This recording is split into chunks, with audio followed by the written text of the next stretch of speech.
Force नका करू. अरे तुझी मम्मी एवढी इझिली घेतली.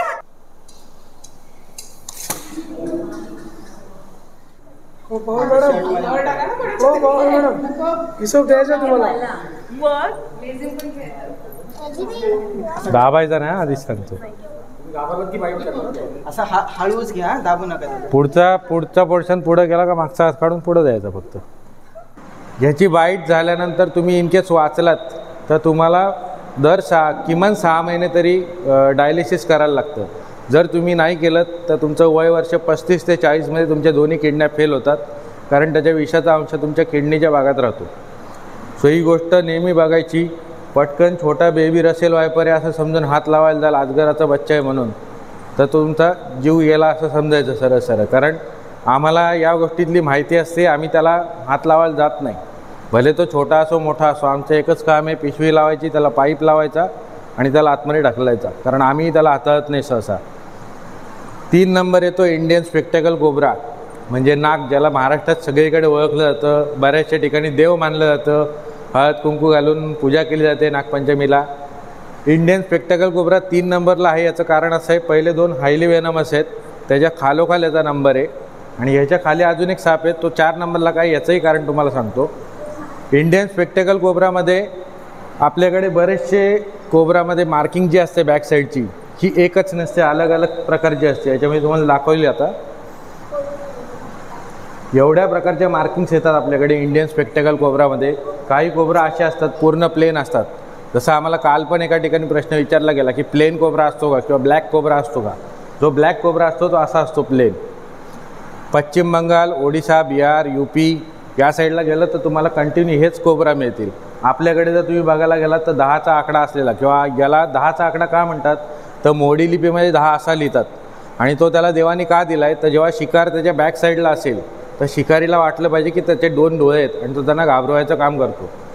त्याकरता हे मार्किंग दिलेले आहेत. जसजसे नाग छोट्यापासून मोठे होतात तसतशी ही मार्किंग अलग अलग चेंज होत राहते. सो एवढे प्रकार आहेत. नागामध्ये सर्वात मोठा प्रकार आपल्याकडे पुढे येतो किंग कोब्रा किंवा एकाक्ष नाग. ह्याच्या पुढं आपण बघू एकाक्ष नाग काय असतो. याला म्हणतात एकाक्ष नाग, मोनोकोल्ड कोब्रा. ज्या लोकांना असं वाटतं की स्पिटिंग कोब्रा भारतात नाही आहे, तर स्पिट कोब्रा भारतात पण आहे. पण हा कोब्रा जेव्हा स्पिट करतो तेव्हा 2 ते 3 फुटापर्यंत स्पिट करतो, आणि ते ॲक्युरेट कधीच नसतं. जो ॲक्च्युअल आफ्रिकनमध्ये स्पिटिंग कोब्रा मिळतो त्याचं ॲक्युरेट स्पीट होतं, म्हणजे त्याला ज्या शिकारचे स्पीट करायचं आहे ते ॲक्युरेट होतं. याचं कधी ॲक्युरेट होत नाही, ते इकडं तिकडं हलतंच. दुसरी गोष्ट, याची साईज 4 फूट आहे. आपल्याकडच्या नागाची मॅक्सिमम लेंथ 5 फूट 15 इंच संपली, याची 4 फूट साईज आहे. सेम व्हेनम सेम आहे याचं पण, न्यूरोटॉक्सिक. ह्याच्या पुढे येतो नागाचा राजा किंग कोब्रा, ज्याला आपल्याकडे नागराज या नावाने ओळखलं जातं. केरळ, आसाम किंवा त्या तत्सम प्रदेशामध्ये मिळणारा साप. Maximum length 14 feet. आपल्याकडे एकमेव सापांमधला जगातला एकमेव साप असा आहे जो स्वतःची अंडी घालण्यासाठी घरटं स्वतः बनवतो पालापाचोळ्याचं, आणि संपूर्ण अंडी हॅच होईस्तोवर तो त्या घरट्याचं रक्षण करतो. तो तिथं कोणालाही फिरकू देत नाही. हे त्याचं पहिलं वैशिष्ट्य. दुसरं वैशिष्ट्य, कॉमन इंडियन क्रेट आणि किंग कोब्रा हे दोन्ही साप स्वजातीय आणि इतर जातीय साप खातात. म्हणजे इनकेस याला जर फिमेलनी मेटला नकार दिला तर फिमेलला मारतो आणि खाऊन टाकतो, आणि तसंच तो इतर जातीय सापही खातो. ही त्याची वैशिष्ट्य आहेत. आणि आपल्याकडे याच्याबद्दल बऱ्याचशा लोकांना माहीत असेल, कारण वावा सुरेश नावाचा एक माणूस आहे केरळमध्ये जो हे साप इझिली हँडल करतो. तो हँडलर आहे. तो आमच्यासारखी स्टिक वापरत नाही, तो हँडलिंग करतो. आणि हँडलिंग कोणीही करू शकतं, फक्त त्यासाठी तुम्हाला प्रॉपर ट्रेनिंग घेणं गरजेचं आहे. जर तुम्ही तसं नाही केलं तर तुम्हाला बाईट होण्याची दाट शक्यता आहे. Next, saw scaled viper 4 number. वायपरची स्पेसिस हिमोटॉक्सिक वेनम, पण याचं 4 नंबरला जायचं कारण फक्त 2च. एक हा नॉक्ट्रनल आहे, म्हणजे हा निशाचर आहे पूर्ण. दुसरी गोष्ट, साईज याची 26 mm ते 27 mm लास्ट, एवढीच साईज असते. आणि खूप रेअरली दिसतो. जास्त करून रेताड जमीन किंवा जिथं वीटभट्ट्या आहेत त्या आसपास दिसतो. याचं फेवरेट खाणं विंचू, स्कॉर्पियन्स खातो हा, त्यामुळे हा खूप रेअरली दिसतो. रात्रीच जास्त वेळ निघतो. जर तुम्ही डेमध्ये कॉलिंग बघायला गेलात आमची रेग्युलर, तर आम्हाला Indian spectacled cobra, Russell viper यांचे कॉल तर सर्रास पडतात. पण सॉस्केल्ड वायपर मी आता मला इथे येऊन 14 वर्ष आली, फक्त 2 कॉल अटेंड केलेत मी सॉस्केल्ड वायपरचे फक्त. सो इतके रेअरली कॉल येतात सॉस्केल्डचे. याची अजून एक प्रजाती मिळते आपल्याकडे, सोरुचेल सॉस्केल्ड वायपर. हा राजस्थानमध्ये मिळालेला आहे. न्यू स्पेसीज आहे सॉस्केल्ड वायपरची. जे लोक तेजस ठाकरेला ओळखतात किंवा तेजस ठाकरेला फॉलो करतात त्यांना नक्की माहीत असेल, ही न्यू स्पेसीज मिळालेली आहे आपल्याकडे सॉस्केल्ड वायपरची. वेनम सेम, त्याचे तुमचे सिम्पटम्स पण सेम. सॉस्केल्ड वायपरची जेव्हा तुम्हाला बाईट होते त्यावेळेस रसेल वायपरच्या बरोबर उलटं, म्हणजे त्याकडे तेव्हा रसेल वायपरची बाईट झाली तुम्हाला तर ब्लड क्लॉटिंग होतं. सॉस्केल्ड वायपरची जर बाईट झाली तर ब्लड फ्लोईंग होतं, पूर्ण कंटिन्यू फ्लो वाढतो तुमचा. आणि त्याची सेकंड स्टेज जी आहे, सेकंड लास्ट स्टेज, ती अशी असते की तुमच्या धमन्या जेवढ्या आहेत आतमधल्या नसा या पूर्ण फाटतात, कारण तुमचं फ्लोईंग रक्ताचं वाढलेलं असतं. आणि लास्ट स्टेज तुम्हाला वोमिट होते ब्लडची आणि तुमची डेथ होते. बाकी सेम प्रोसिजर. जर बाईटमधनं वाचलात तर तुम्हाला 6 महिने डायलिसिस कंपल्सरी आहे. आणि बरीचशी लोक याचा कंटाळा करतात किंवा पैशाअभावी ते नकार देतात डॉक्टरला की आम्ही डायलिसिस करणार नाही. सो त्यांना त्यांच्या वयाच्या 35-40 त्याचे परिणाम भोगायला लागतात. सो ते कंपल्सरी आहे. आता आपण नॉन वेनमसकडे येऊ. ॲक्च्युअल हा नॉन वेनमस नाही, आपण वेनमस आहे. बिग 4 आपल्याकडे मिळतात महाराष्ट्रामध्ये. त्याच्यामध्ये तो मण्यार, घोणस, नाग आणि फुरसं हे 4च जास्त ओळखले जातात. हा 5वा वेनमस स्नेक आहे, याला कोरल स्नेक म्हणतात. पवळा साप. महाबळेश्वरच्या साईडला जो कोण फिरायला गेला असेल तर तिकडे अभयारण्यात कोणी विचारू शकता, तिथे कोरल स्नेक हा फेमस आहे. हा वेनमस जरी असला तरी याची आजतागायत कुठेही बाईटची नोंद नाही. याचं कारण याची साईज तुम्ही बघू शकता, ही कॅमेरा लेन्स आहे आणि हा साप आहे. वेनमस असून याची साईज खूप बारीक आहे. साधारणतः सेलोग्रिपर किंवा मॉन्टेक्सची रिफिल जर जाडवाली बघितली तेवढीच साईज असते त्याची. त्यामुळे त्याची बाईटची कुठेही नोंद नाही आहे. याच्यामध्ये अजून एक येतो, त्याच्याही बाईटची नोंद नाही, तो पण त्याचाच भाव आहे, स्ट्रिप कोरल स्नेक. साधारणतः कलर सिमिलरिटी एकच. आणि कोरल स्नेक ओळखायचा असेल तर कोरल स्नेकची जी शेपूट असते बघा, शेवटचा टोक तुम्हाला दिसत असेल तर ही आतल्या साईडने शेंदरी किंवा लाल भडक रंगाची असते. हे त्याची ओळखायची खूण आहे. नॉन वेनमस स्नेक चालू झालेले आहेत. पहिला साप तुम्हाला दिसतोय का आता, याला म्हणतात वाळा.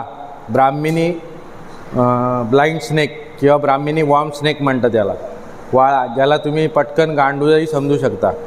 आत्ता आपली लेटेस्ट एक व्हिडिओ पडलेली आहे, तुम्ही नंतर जाऊन चेक करून बघू शकता की तो किती लहान असतो. साधारणतः डोळे त्याचे सुईच्या टोका एवढे लहान असतात, एकदम बारीक. त्यामुळे त्याला पटकन समजून येत नाही कोणालाही, सामान्य माणसाला, की हा साप आहे म्हणून. प्रत्येकजण त्याला गांडूळच समजतो. हा नॉन वेनमस आहे. साधारणतः याचं राहण्याचं ठिकाण मातीमध्ये असतं. ज्यावेळेस पहिला पाऊस पडून जातो किंवा सेकंड हप्ता पावसाचा पडून जातो जुलैचा, त्याच्यानंतर हे बाहेर निघतात. कशावर कंट्रोल ठेवतात तर वाळवी, मुंग्या, छोटे जे कीटक आहेत इन्सेक्ट्स, याच्यावरती कंट्रोल ठेवतात. हा का मारायचा नाही तर हा छोट्या कीटकांवरती कंट्रोल ठेवतो. जसं तुम्ही जर गार्डनिंग प्लॉट असेल तुमचा किंवा छोटा गार्डनिंग प्लॉट असेल ज्याच्यात तुम्ही फुलझाडं किंवा फळझाडं लावली असतील तत्सम, तर त्यावरती येणारे इन्सेक्ट्स कंट्रोल करायचं काम हा करतो. जर तुम्ही मारलात तर इन्सेक्ट्स वाढणार आहेत, तुमच्या पिकाचं नुकसान आहे. हे बघा, हे त्याचं तोंड आहे, इथे डोळे असतात मागं, आणि इथं तो हे. हा शिलटेल स्नेक आहे. हा पण नॉन वेनमस आहे. हा आपल्याकडे माथेरानला पण मिळतो. याला म्हणतात खापर खवल्या. याचं साधारणतः जर शेपूट बघितलं तुम्ही तर तुटल्यासारखं दिसेल आणि शिल्डसारखा त्याला आकार आहे पूर्ण. ज्या गोष्टीमुळे तो माती खणत राहतो. हाही मातीत राहणारच साप आहे. चिखल, माती किंवा ओला पालापाचोळा जिथे असतो तिथे नॉन वेनमस छोट्या इन्सेक्ट्सवरती कंट्रोल ठेवतो. हा माथेरानमध्ये पण मिळतो. दुसरा एक महाबळेश्वरचा एक आहे, तोही दाखवीन तुम्हाला. हा महाबळेश्वरमधला खापर खवल्या आहे. आणि आत्ता लेटेस्ट अजून एक मिळाला आहे, त्याला खैरेंचा खापर खवल्या म्हणतात. माझ्या गाडीमध्ये पुस्तक आहे, मी नंतर तुम्हाला ते पण दाखवणार आहे की ते का गरजेचं आहे तुम्हाला वाचण्यासाठी. याला म्हणतात खैरेंचा खापर खवल्या. जे लोक रेप्टाईल्स किंवा सापांना बघतात किंवा सापांची पुस्तकं वाचतात त्यांना डॉक्टर नीलम कुमार खैरे अण्णा हे माहीत असतील. त्यांनी हा शोधून काढलेला आहे, म्हणून त्याला खैरेंचा खापर खवल्या हेच नाव दिलेलं आहे. हा पण त्यांना महाबळेश्वरमध्ये डिस्क्राईब झाला होता लॉकडाऊनच्या सेकंड लॉकडाऊनच्या पिरियडमध्ये. याला ओळखत असाल, ॲनाकोंडा पिक्चर बघितला असेल ना. ॲनाकोंडा नाही आहे, याला इंडियन रॉक पायथन म्हणतात. इंडियन रॉक पायथनची साधारणतः लांबी 6 फुटापासून चालू होते, 6-7 फुटापर्यंत, आणि ती जवळजवळ 23 फुटापर्यंत जाते आपल्याकडे महाराष्ट्रामध्ये. त्याच्यामध्ये आपल्याकडे 3 प्रकार पडतात. एक इंडियन रॉक पायथन, दुसरा बर्मस पायथन आणि तिसरा रेटिक्युलेटेड पायथन. तिघांमध्ये फरक काय ते पण सांगतो. इंडियन रॉक पायथन 23 फुटापर्यंत जरी गेला तरी त्याची मॅक्सिमम लेंथ जाडी जी असते ती एवढीच राहते. रेटिक्युलेटेड पायथन असतो तो त्याच्यापेक्षा थोडा जाड होतो. आणि शेवटला जो आहे हा बर्मास पायथन आहे बघा, याची जाडी आता तुम्हाला लांबून दिसत असेल. हा साधारणतः 17 ते 18 फुटाचा साप आहे नॉन वेनमसमध्ये. पण जरी नॉन वेनमस असले तरी जवळ का नाही जायचं, तर प्रत्येक अजगराच्या आतमध्ये तोंडामध्ये 200 दात आहेत. वरचे जे दात आहेत ते हुकसारखे आहेत, खालचे जे दात आहेत ते अशा साईडचे आहेत. म्हणजे ज्यावेळेस तो शिकार कुठली पकडतो वरचे दात खेचायचं काम करतात, खालचे ढकलायचं काम करतात. आणि इनकेस जर तुम्हाला जंगल एरियामध्ये किंवा फॉरेस्ट एरियामध्ये बाईट झाली याची, तर त्याच्यापासून सुटण्यासाठी एकच उपाय आहे. एक तर त्याच्या तोंडामध्ये सोडा वॉटरची बॉटल खोलून टाकायची, कारण सोडा त्याच्या जसा अन्ननलिकेत जातो तसा त्याचा श्वास बंद होतो आणि मग तो सोडतो. नाही तर मग अजगराला मारणे, दुसरा काही तुमच्याकडे इलाज नाही. आणि असा बऱ्याच गैरसमज आहे की अजगर माणसाला गिळतो वगैरे. आपल्याकडे पूर्ण देशामध्ये म्हणजे आफ्रिकन ॲनाकोंडा सर्वात, ग्रीन ॲनाकोंडा सर्वात मोठा आहे, ज्याची मॅक्सिमम लेंथ आहे 29 फीट आत्तापर्यंतची काउंट केलेली, आणि ती जाते 32 फीटापर्यंत. पण अजगर कुठलाही माणसाला गिळत नाही. जे दाखवतात ते तुम्हाला पिक्चरांमध्ये दाखवतात की त्या अजगरांच्या साप म्हणजे माणसाला गिळलं आणि परत काढलं. पहिली गोष्ट ती जी प्रोसेस आहे उलटं काढण्याची, ही सापासाठी खूप त्रासदायक असते. सो कुठलाही साप आपल्यावरती हल्ला करत नाही गिळण्यासाठी.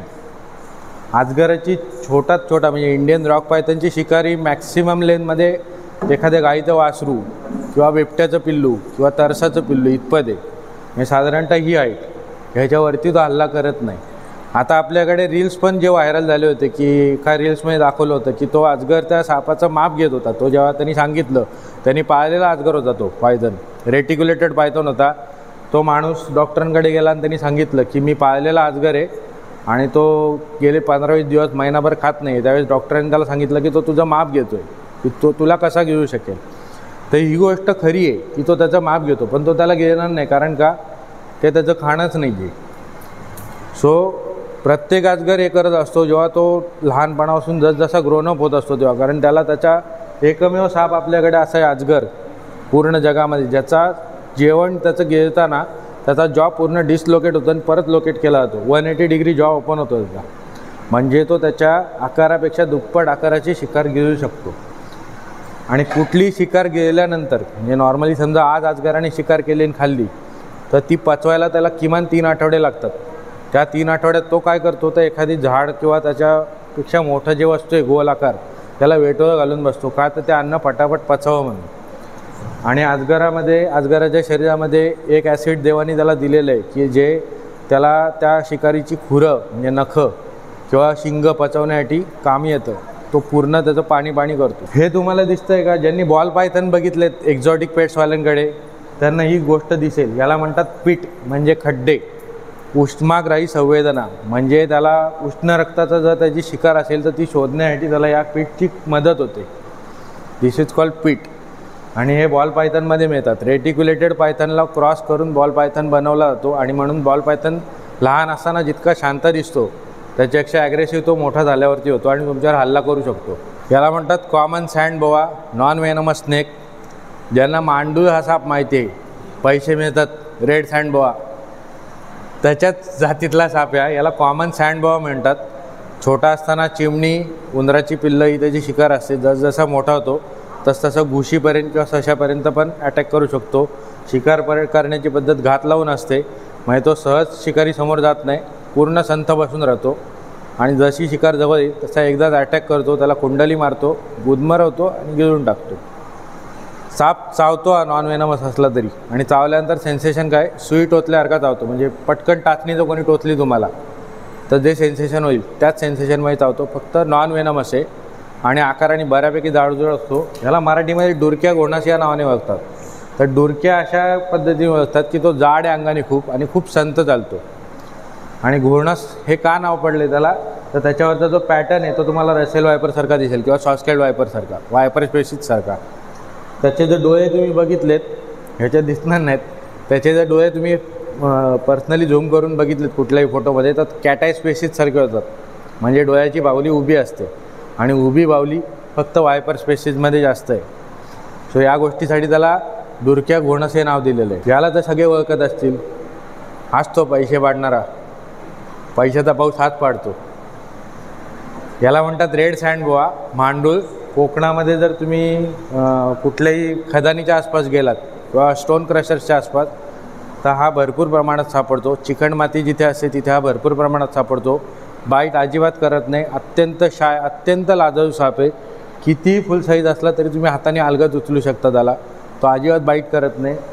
ह्या सापाची तस्करी केली जाते कशासाठी, तर पैशाचा पाऊस पडतो किंवा अजून काही जे नको नको ते धंदे करायला लोक याची तस्करी करतात. आणि तस्करी जर तुम्ही करायचा प्रयत्न केलात तुम्हाला पोलीस किंवा फॉरेस्टकडनं अटक होऊ शकते. मिनिमम 15,000 to 70,000 तुम्हाला जुर्माना आहे, म्हणजे दंड भरायला लागतो आणि 6 महिन्याची कैद असते. सो ही गोष्ट कायम लक्षात ठेवायची. आणि अजगरानंतर पहिला असा साप आहे की जर जर तुमच्या एरियात मिळाला तर तुमच्या जवळच्या फॉरेस्टमध्ये जाऊन तुम्हाला त्याचा पंचनामा करायला लागतो. पंचनामा इज इक्वल टू तो साप किती लांबीचा आहे, तो निसर्गात सोडायला सुदृढ आहे का नाही, हे सगळं लिहून द्यायचं आणि त्याच्यावर फॉरेस्टचा आरेखोचा शिक्का येतो आणि मग फॉरेस्ट रेंजरच्या समोर तुम्हाला त्याला रिलीज करायला लागतं जंगलामध्ये. असं केल्यानंतर मग तुमचा रेकॉर्ड क्लिअर राहतो. जर तुम्ही तसं केलं नाहीत तर कधी इन केस तुमच्या एरियामध्ये जर काही तस्करी झाली किंवा तत्सम प्रकरणं झाली तर त्यामध्ये तुम्हालाही पकडलं जाऊ शकतं किंवा तुमची चौकशी केली जाऊ शकते. हे आम्हाला आहे, कारण सर्पमित्रच पंचनामा करतात शक्यतो, कारण बाकीचे कोणी हात लावायला जात. Non venomous trinket. आत्ता 1-2 दिवसापूर्वी आपल्याकडे हा साप दिसला होता, त्या इकोमध्ये घुसला होता आणि मी पकडायला खाली बसलो होतो. तो हाच साप होता. नॉन व्हेनमस साप आहे. मॅक्सिमम लेंथ 8 to 9 फीट जाते याची. पूर्णपणे बिनविषारी, पण अटॅक करताना पूर्ण तोंड वासून करतो आणि कचकचून बाईट घेतो. यालाही दात आहेत आतमध्ये, पण व्हेनमससारखे नाही, लाईनशीर दात आहेत. त्यामुळे बाईट मजबूत करतो, फार रक्त काढतो. आणि याच्याबद्दल सांगायचं स्पेशल असं, याचं मराठीमध्ये नाव आहे तस्कर. तस्कर म्हणजे तस्करी करणारा, चोरी करणारा. हा झाडावरचा साप आहे. एखाद्या पक्ष्याच्या घरट्यामध्ये जाऊन त्याची अंडी किंवा त्याची छोटी पिल्लं चोरून खातो, म्हणून त्याचं नाव तस्कर असं ठेवलेलं आहे. किलबॅक स्पेसीजमध्ये असतो हा. हे तस्कराचे तुम्हाला कलर्स आहेत, हे कलर्स तुम्हाला दिसतील इथं. स्ट्रिप्ट अशा येतात त्याच्या पूर्ण.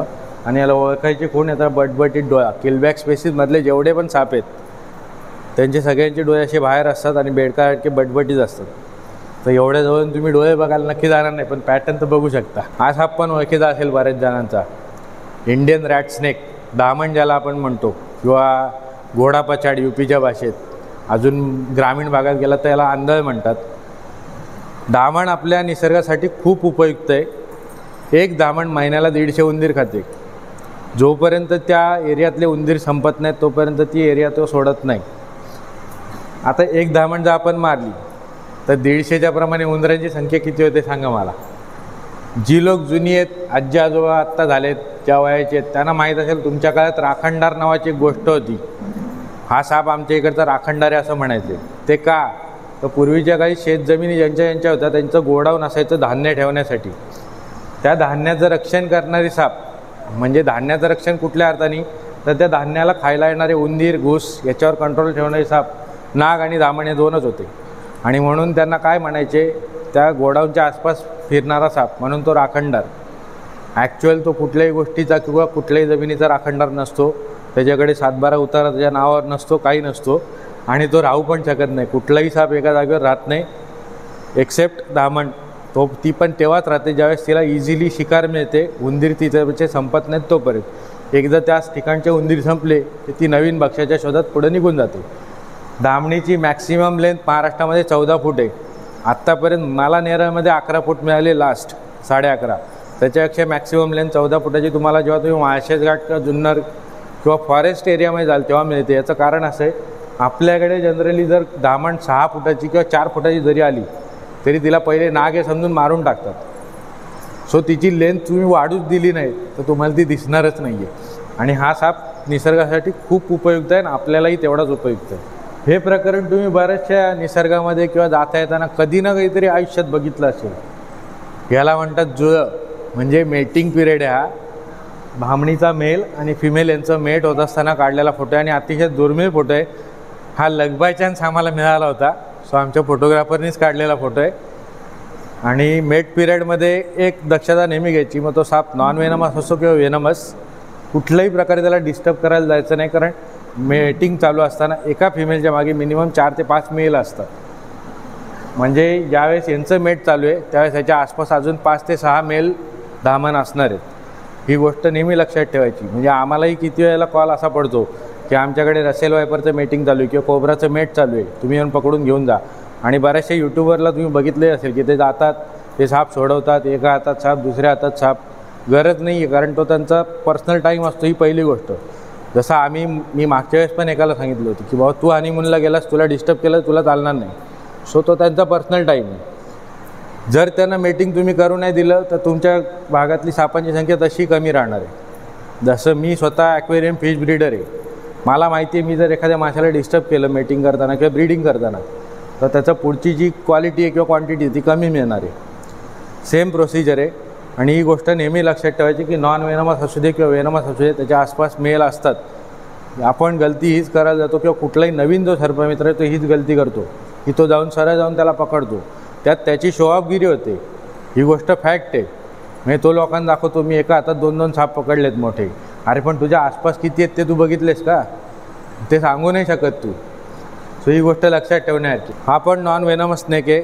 ज्यांना नाग माहिती आहे, धावण माहिती आहे, त्यांना हा साप नक्की माहीत असेल. बँडेड रेसर किंवा धुळनागिनी या नावाने ओळखला जातो. धुळनागिनी हे नाव याला याच्यासाठी दिलेलं आहे, एक तर हा रेतीमध्ये राहणारा साप आहे. रेताळ जमीन जिथे असते तिथे राहतो. आणि नागिन का म्हटलं आहे तर त्याची जी चालायची स्टाईल आहे पळायची ती सेम नागासारखी आहे. या एकाच गोष्टीसाठी त्याला धुळनागिन हे नाव पडलेलं आहे. बँडेड रेसर हे नाव का पडलेलं आहे त्याचा नेक्स्ट फोटो तुम्हाला दाखवतो म्हणजे तुम्हाला समजेल. हा त्याचा लहान असतानाचा फोटो आहे, बेबी असताना. जेव्हा धुळनागिन जन्माला येते तेव्हा तिच्या शरीरावर तुम्हाला सगळीकडे बँड्स दिसतात, पट्टे. या एका गोष्टीमुळे त्याला बँडेड रेसर हे नाव पडलेलं आहे. हां, हे लहान पिल्लू आहे, हातात घेऊन दाखवले त्यांनी. आणि बँडेड रेसर हा पळण्यामध्ये एकदम फास्ट असतो, हे धामणीच्या खालोखालच येतो, म्हणून त्याला रेसर हे नाव पडलेलं आहे. हा पण नॉन वेनमस स्नेक आहे. याला चित्रांग नायकू या नावाने ओळखलं जातं. नॉन वेनमस स्नेक आहे आणि याची एक जात येते ती माइल्ड वेनमसमध्ये येते. हा आपल्याकडे खूप रेअरली दिसतो. मी नेरामध्ये आल्यापासून 14 वर्षात एकच पकडला आहे फक्त. सो ह्याची क्वांटिटी कमी आपल्याकडे. बाकीचे जेवढे साप तुम्हाला आत्तापर्यंत दाखवलेत ते बऱ्यापैकी क्वांटिटीमध्ये दिसतात तुम्हाला. हा साप आत्ता 2-3 दिवसापूर्वी मला गोरख शेटनी पण फोटो पाठवला होता, कोणतरी मारला होता आपल्या इथं. ह्याला म्हणतात कॉमन कुकरी स्नेक. कुकरी हे नाव का पडलं तर याचे जे दात असतात ना, ज्यांनी नेपाळचा कुकरी हा सुरा बघितला असेल त्यांना सांगतो, ह्याचे जे दात आहेत ते त्या कुकरीच्या हत्यारासारखे तीक्ष्ण असतात, म्हणून त्याला कुकरी हे नाव पडलेलं आहे. याला बँडेड कुकरी किंवा कॉमन कुकरी बोलतात. नॉन वेनमस स्नेक आहे. मॅक्सिमम लेंथ इथपर्यंत 1 ते 1.25 फूट, त्याच्यावर वाढत नाही. पावसाचा सीझन जसा होऊन जातो, जुलै ऑगस्ट संपून जातो आणि जसा बेडकांचा मेटिंग सीझन चालू होतो त्या आसपास हे बाहेर निघतात बेडकाची पिल्लं खायला किंवा छोटे इन्सेक्ट्स खायला. याच्यामध्ये अजून एक प्रकार येतो, त्याला म्हणतात रसेल कुकरी. तो पण आपल्या इथे खूप रेअरली मिळतो आणि त्याला म्हणतात रसेल कुकरी. आता ज्यांनी चित्रांग नायकूल बघितला त्याला पण हेच चिन्ह होतं डोक्यावरती, चित्रांग नायकूयाचं. चित्रांग नायकू आणि हे दिसायला जरी सेम असलं तरी भरपूर वेळा गल्लत होते. नॉट इवन ज्यांचे 22-23 वर्ष झाले आहेत सर्पमित्र या कार्यामध्ये त्यांची गल्लत होते, कारण हे दोन्ही साप रेअरली मिळणार आहेत. म्हणजे चित्रांग नायकू असू दे किंवा रसेल कुकरी असू दे. सो ती गल्लत होऊ शकते. नेक्स्ट येतो bronze back tree snake. Non venomous, झाडांवर राहतो. याला म्हणतात रुखई सर्प. बऱ्याचशा गावाकडे गेल्यावरती गैरसमज आहे, जसा हरणटोळ डोकं फोडतो तसा रुखई पण डोकं फोडतो किंवा रुखई चावली तर माणूस मरतो. रुखई पूर्णपणे नॉन वेनमस आहे. चिडल्यानंतर तुम्हाला स्काय ब्ल्यू कलर डिस्क्राईब करते.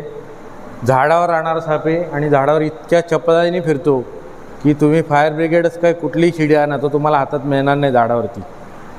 पूर्णपणे फास्टपणे एकदम पळणार तो.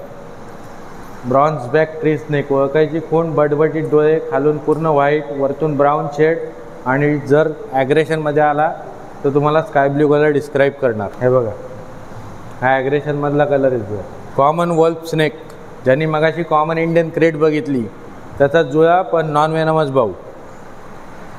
हा जर एका ठिकाणावरनं 4 ते 5 एका संख्येमध्ये निघाला, म्हणजे 5-6 कॉमन वल्फ निघाले तर समजायचं आसपास कॉमन इंडियन क्रेट आहे, कारण कॉमन इंडियन क्रेटची फेवरेट शिकारी. कुठलाही साप जगतामध्ये कुठलाच साप भिंतीवर चढू शकत नाही एक्सेप्ट हा सोडून. हा खडबडीत भिंतीवरती पूर्ण चढू शकतो. साधारणतः पहिला माळा दुसऱ्या माळ्यापर्यंत आरामात जातो. डोकं चपटं म्हणजे आपल्याकडे गैरसमज आहे किंवा आपल्याकडे एक सायन्स असं सांगतं की ज्या सापांचं डोकं चपटं आहे, त्रिकोणी आहे, ते व्हेनमस आहेत. त्याला अपवाद फक्त 2 साप आहेत, एक कॉमन वोल्फ स्नेक आणि दुसरा इंडियन रॉक पायथर. यांचं दोघांचंही डोकं चपटं आहे आणि त्रिकोणी आहे, पण ते नॉन व्हेनमस आहेत. हा नॉन व्हेनमस पर चावतो अत्यंत कडकडून. आपल्याकडे कॉमन वोल्फ एक आहे आत्ता दाखवायला, मी तुम्हाला नंतर दाखवणार आहे त्याची साईज पण, कारण मजबूत एकदम.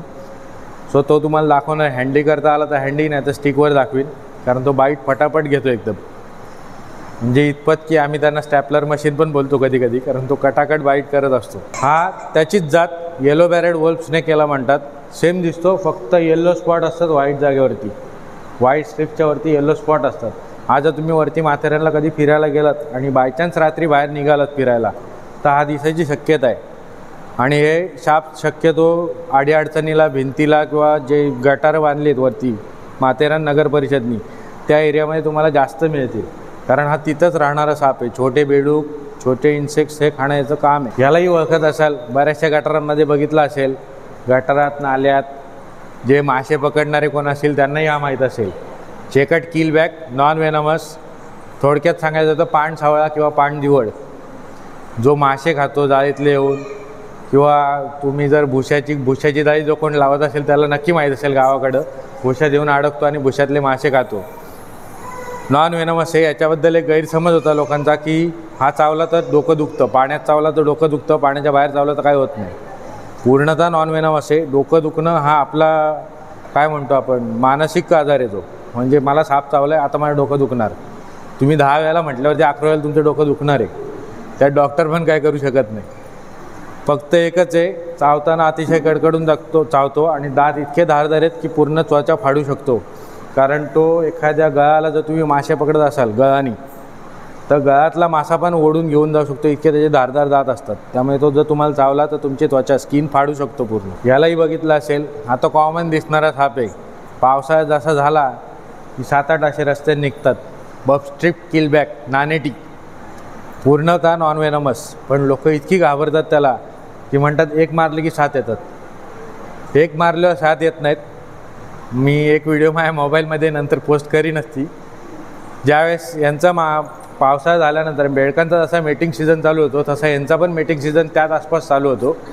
आणि एक फिमेल किंवा मेल आपण मारला की त्याच्या वासावरती इतर मेल किंवा फिमेल येतात आणि ते जमा होतात.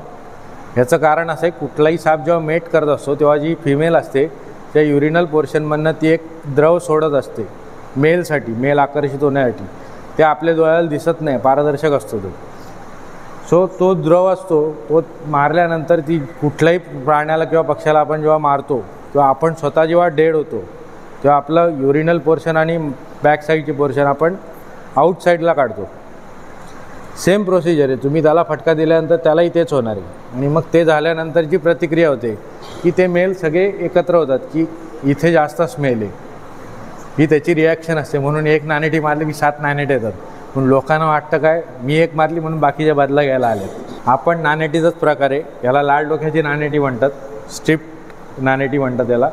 हा आपल्याकडे खूप कमी मिळतो. राजस्थान किंवा तत्सम भागामध्ये बऱ्यापैकी आहे, किंवा गुजरात त्या साईडला आहे, रेताळ जमिनीच्या इथे. हा आहे बिनविषारी नाग. आता कोणाला सांगितलं समजणार नाही. याला ग्रीन किलबॅक म्हणतात, गवत्या. हा साप महाराष्ट्रामध्ये पहिले विपुल प्रमाणात होता. बिनविषारी साप आहे पूर्ण.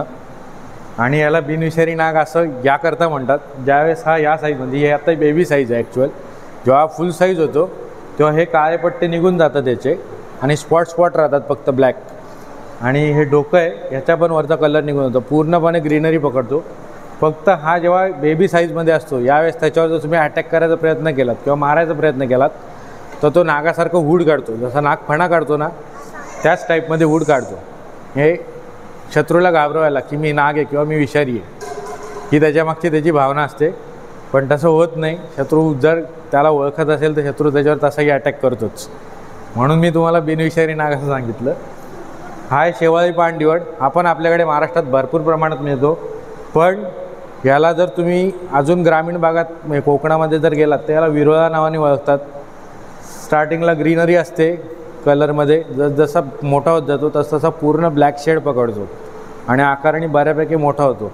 आणि मी मगाशी पण तुम्हाला सांगितलं किलबॅक स्पेसिसमधले जे डोळे आहेत हे बटबटीत दिसतात बेडकासारखे. याला स्मूथ स्नेक म्हणतात. गजरा साप हा महाराष्ट्रामध्ये पहिले भरपूर होता, आता रेअर केसमध्ये आला आहे. आणि याचं कारण फक्त माणूस आहे, कारण आपण सगळे रोड डांबरी होते ते पण घालवले आणि सगळीकडे कॉन्क्रीट केलं. याला मृदू साप म्हणतात. हा मातीच्या आसपास जास्त राहतो, झाडाची मुळं किंवा माती याच्या आसपास जास्त राहतो. आपण सिमेंटीकरण कॉन्क्रिटीकरण केल्यामुळे आता झाडच नाही राहिली, तर तो कुठून राहणार. Stout sand snake mild venomous साप चालू झालेले आहेत आता, म्हणजे ज्यांचं विष त्यांची शिकार मारण्याकरता फक्त उपयुक्त आहे, ज्याच्यामुळे माणसाला कुठलाही धोका नाही, असे साप चालू झालेत. त्या पहिला येतो स्टाउट सँड स्नेक, जाड रेती सर्प. साधारणतः रेताड जमीन जिथं असते तिथं मिळतो. माणसावरती अटॅक करतो पण कमी प्रमाणात. तसा शाळ येतो, जर तुम्ही त्याला अलगद उचललं तर तो आरामात राहतो, पण साधारणतः दचकवायला गेलात किंवा अचानक पकडायला गेलात तर बाईट होणार. पण त्याच्यामुळे घाबरून जायची गरज नाही, कारण माइल्ड वेनमस आहे, त्यामुळे तुम्हाला काही होत नाही. ॲलर्जी होऊ शकते, जसं की पुरळ येणं किंवा इचिंग होणं ही. आणि त्याच्यासाठी एकच उपाय आहे, 6 महिन्यातनं एकदा TTचं इंजेक्शन घ्यायचं. आणि नाही तर सर्वात मोठा उपाय त्याच्यापासून बाईटपासून वाचायचं, त्याच्या बाईट होऊ द्यायची नाही. हा रंगीत दिसतो ना जरा, आपण महाराष्ट्रात आढळणाराच साप आहे. तुम्ही कधीतरी ऐकलं असेल की साप झाडावरनं एखादा साप दुसऱ्या झाडावर जाताना उडतो. तोच हा उडता सोनसर्प महाबळेश्वरमध्ये आढळतो. हा महाबळेश्वरची खासियत आहे उडता सोनसर्प. याला फ्लाइंग ऑर्नेट स्नेक म्हणतात. हा उडतो म्हणजे याला पंख नाही आहेत. ज्यावेळेस हा एका झाडावरनं दुसऱ्या झाडावरती उडी मारतो फांदीवरती, त्यावेळेस त्याची मधली जी बॉडी आहे ती पॅराशूटसारखी फ्लॅट करतो आणि त्याच्यामुळे त्याला तरंगायला हवेमध्ये मदत होते. So flying ornate snake mild venomous आहे. याच्या अटॅकची अजून तरी नोंद नाही कुठं, किंवा चावल्याची अशी बाईटची नोंद नाही, कारण झाडावर असल्यामुळे तो माणसांच्या खूप कमी संपर्कात येतो. हा आपण मागाशी बघितला का सॉसकेल्ड वायपर? हा सॉसकेल्ड वायपर नाही, हा कॉमन कॅट स्नेक आहे. सॉसकेल्ड वायपरची पूर्णपणे कॉपी. आणि महाराष्ट्रामध्ये जेवढे वेनमस स्नेक आहेत त्यांना कॉपी असणारे बरेचसे नॉन वेनमस किंवा माइल्ड वेनमस स्नेक मिळतात आपल्याकडे. सो कॉमन कॅट स्नेक आणि सॉसकेल्ड याच्यामध्ये भरपूर फरक आहे. एक, सॉसकेल्ड वायपरची जी डोक्यावरची खूण आहे ती त्रिशूळासारखी दिसते. दुसरा महत्त्वाचा फरक म्हणजे सॉसकेल्ड वायपरचे जे खवले आहेत ते बाहेरच्या साईडला फाकलेले आहेत, त्याला त्यामुळेच ते नाव पडलेलं आहे. ज्यावेळेस त्याच्यावर कोणी अटॅक करतो किंवा त्याला जेव्हा असं वाटतं की माझ्यावर कोणी अटॅक करणार आहे, त्यावेळेस तो सॉ घासतो, म्हणजे स्केल घासतो एकमेकांना, आणि त्याचा आवाज करवतीसारखा येतो, म्हणून त्याला सॉसकेल्ड म्हटलेलं आहे. आणि याच्या उलट त्याचा सेम कलर घेतलेला आहे, पण ह्याचे खवले पूर्णपणे स्मूथ आहेत. हे तुम्हाला कुठेही फाकलेले किंवा आतल्या साईडला घासता येतील असे दिसत नाहीत. अटॅकिंग सिस्टीम दोघांची सेमच आहे. हा बेडोम कॅट स्नेक आहे, त्याचाच भाऊ सेम. हे सगळे माइल्ड वेनमस स्नेक आहे. त्याच्यामध्ये common cat, Beddome cat, Boston cat एक आहे, किंवा ठाकरेच कॅट स्नेक आहे, टॉमी कॅट स्नेक आहे. हे जेवढे पण कॅट स्नेक आहेत सगळे माइल्ड वेनमस आहेत, पण यांची अटॅकिंग सिस्टीम ही सॉसकेल्ड वायपर सारखीच आहे, म्हणजे पूर्ण मागे जाणे आणि आवासून एकदाच बाईट करणे. आणि या गोष्टीमुळे ज्या सर्पमित्रांना ज्ञान नाही आहे किंवा ज्या कुठल्या सामान्य लोकांनासुद्धा ज्ञान नसेल, ते पटकन घाबरतात की मला आता ह्याचा जर कलर बघितलात किंवा कॉमन कॅटचा जर कलर बघितलात तर नॉर्मली लोक घाबरतात की मला सॉसकेल्ड वायपर किंवा वायपरची बाईट झाली. ह्यांना वायपर समजायची गोष्ट का करतात लोक, याचे पण जर तुम्ही कुठल्याही सापाचे जर डोळे बघितलेत तर डोळ्याची बावली उभी आहे, कॅटाय स्पेसिसच म्हणतात त्यांना. सो या गोष्टीमुळे त्यांना वायपर समजलं जातं आणि पटकन घाबरतो माणूस बाईट झाल्यावर. पण यांना घाबरायची गरज नाही. बघा, त्यांची डोळ्याची बावली कॅटसारखी उभी असते. सो या गोष्टीमुळे याला वायपर समजलं जातं आणि माणूस घाबरून दगावतो. विष असेल का नाही याचा विचारच करत नाही पहिली गोष्ट तो. हाही साप ओळखीचा असेल तुमच्या बऱ्याच जणांच्या. गावाकडं राहणारे तर सांगतात हा टाळू फोडतो डायरेक्ट. आता टाळू हा फोडू शकत नाही, कारण ह्याचं जे पुढचं टोक दिसतंय ना मित्रांनो, साधारणतः तुम्ही या बाटलीत समजा वाईन्सने कुठली पकडली आम्ही आणि तिला जर या बाटलीत ठेवलं तर ती बाहेर येण्यासाठी जेव्हा धडपड करते तेव्हा हे नाक तिचं दुमडलं जातं. इतकं नाजूक नाक आहे. ही पहिली गोष्ट. दुसरी गोष्ट, सायन्स असं सांगतं की तुमचा टाळू किंवा तुमची कवटी फुटायला हातोड्यासारखी वस्तू तुमच्या टाळूवर पडायला लागते, त्यावेळेस तुमच्या कवटीला क्रॅक जातो. फुटत पण नाही ती, फक्त क्रॅक जातो. मग ज्याचं नाक बाटलीत ठेवल्यानंतर दुमडतं तो तुमचा टाळू कसा फोडू शकेल? आता तो गैरसमज का पसरवला गेला हे पण सांगतो. हा झाडावर राहणारा साप आहे. ज्यावेळेस तुम्ही एखाद्या झाडाच्या खालून पास होता तर सापाचा अटॅकिंग एरिया काय येणार, तुमचं डोकं, मान आणि दोन्ही खांदे. या गोष्टीमुळे जो गैरसमज पसरवला गेला की हा साप टाळू फोडतो, कारण जर पहिला अटॅकिंग पोर्शन हाच येणार आहे. आणि दुसरी गोष्ट, टाळू का नाही फोडू शकत, त्याचे जे दात आहेत, लँडस्केप मोड दाखव, याचे दात आहेत ना, हे इथे असतात, हे टोक इथे आहे. जर तुमच्या टाळूवर त्याला हल्ला करायचा झाला तर त्याला 180 डिग्री पूर्ण तोंड फाकवायला लागेल, जे त्याच्यासाठी अशक्य आहे, कारण तो खूप नाजूक साप आहे. आणि एक वैशिष्ट्य राहिलं ह्या सापाचं आणि नागाचं दोघांचंही, म्हणजे वेनमसमध्ये गेलात तर नाग आणि माइल्ड वेनमसमध्ये गेलात तर wine snake, green wine snake किंवा हरणटोळ, ह्या दोघांचं एक वैशिष्ट्य आहे, यांना द्विनेत्री दृष्टी आहे. द्विनेत्री दृष्टी म्हणजे दोन्ही डोळ्यांनी समोर बघू शकतात ते. बाकी जे पण साप आहेत त्यांना पार्शली दिसतं, हाफ इकडची साईड, हाफ इकडची साईड, डायरेक्ट स्ट्रेट दिसत नाही.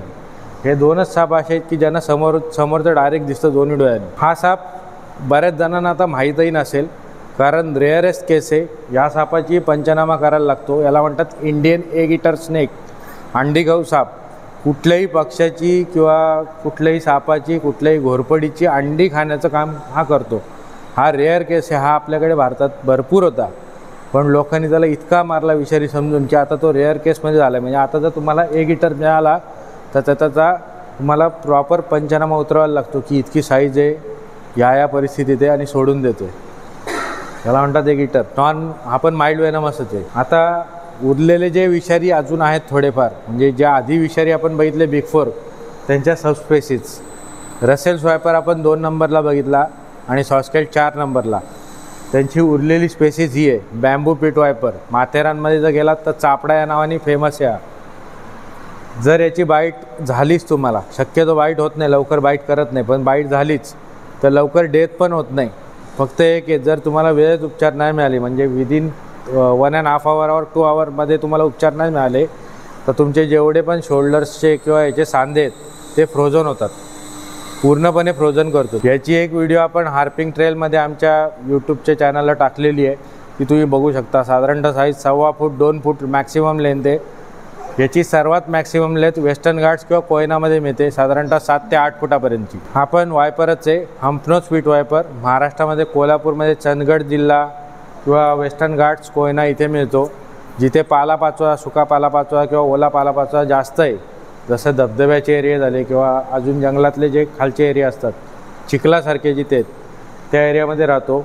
शिकाऱ्याची बिग साईजचे बेडूक किंवा तत्सम शिकार असते, छोटे उंदीर, छोटे सस्तन प्राणी, सशाची पिल्लं, हे हा खातो. आणि तेवढाच वेनमस आहे. हा पण हिमोटॉक्सिकमध्येच पडतो. मलाबार पीट वायपर, यांना पीट वायपर यासाठी म्हटलं जातं, यांच्या नाकाच्या इथे खड्डे असतात, उष्माग्राही संवेदना, त्या गोष्टीमुळे त्यांना पीट वायपर या नावाने ओळखलं जातं.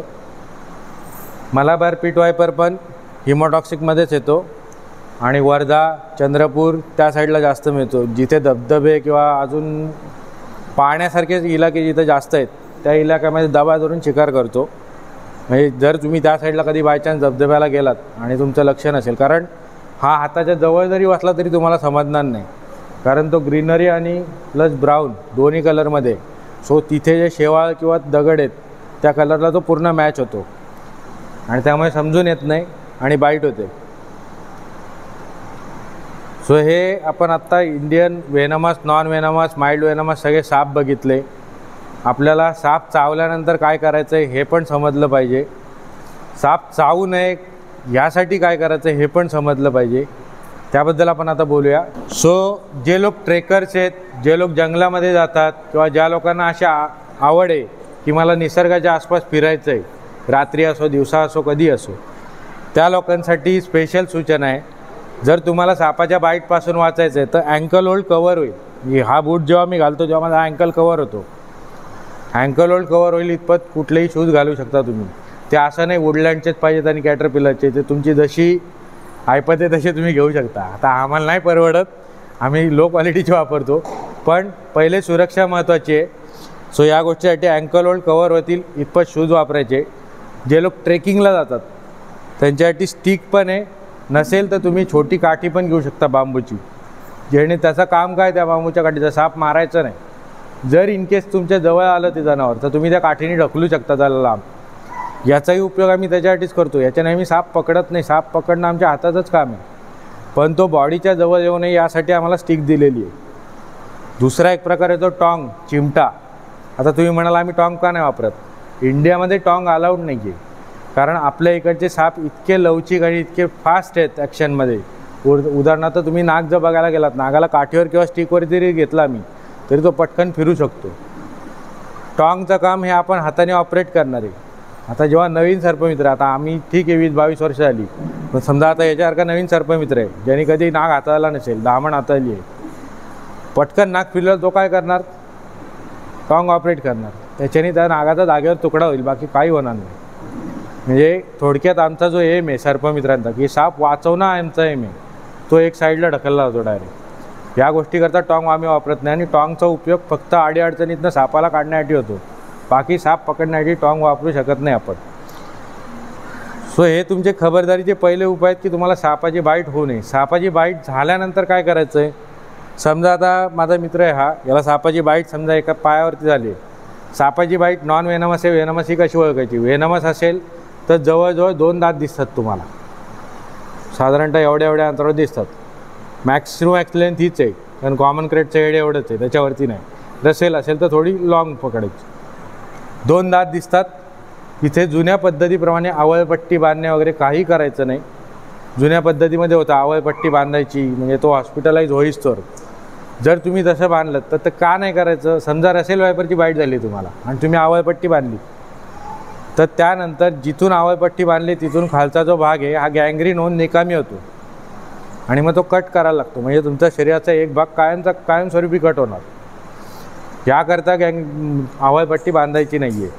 तर करायचं काय? समजा आता तुम्ही सांगाल आवळपट्टी बांधायची नाही, किंवा अजून जुनी लोक असतील ब्लेड मारायचं. ब्लेड का नाही मारायचं?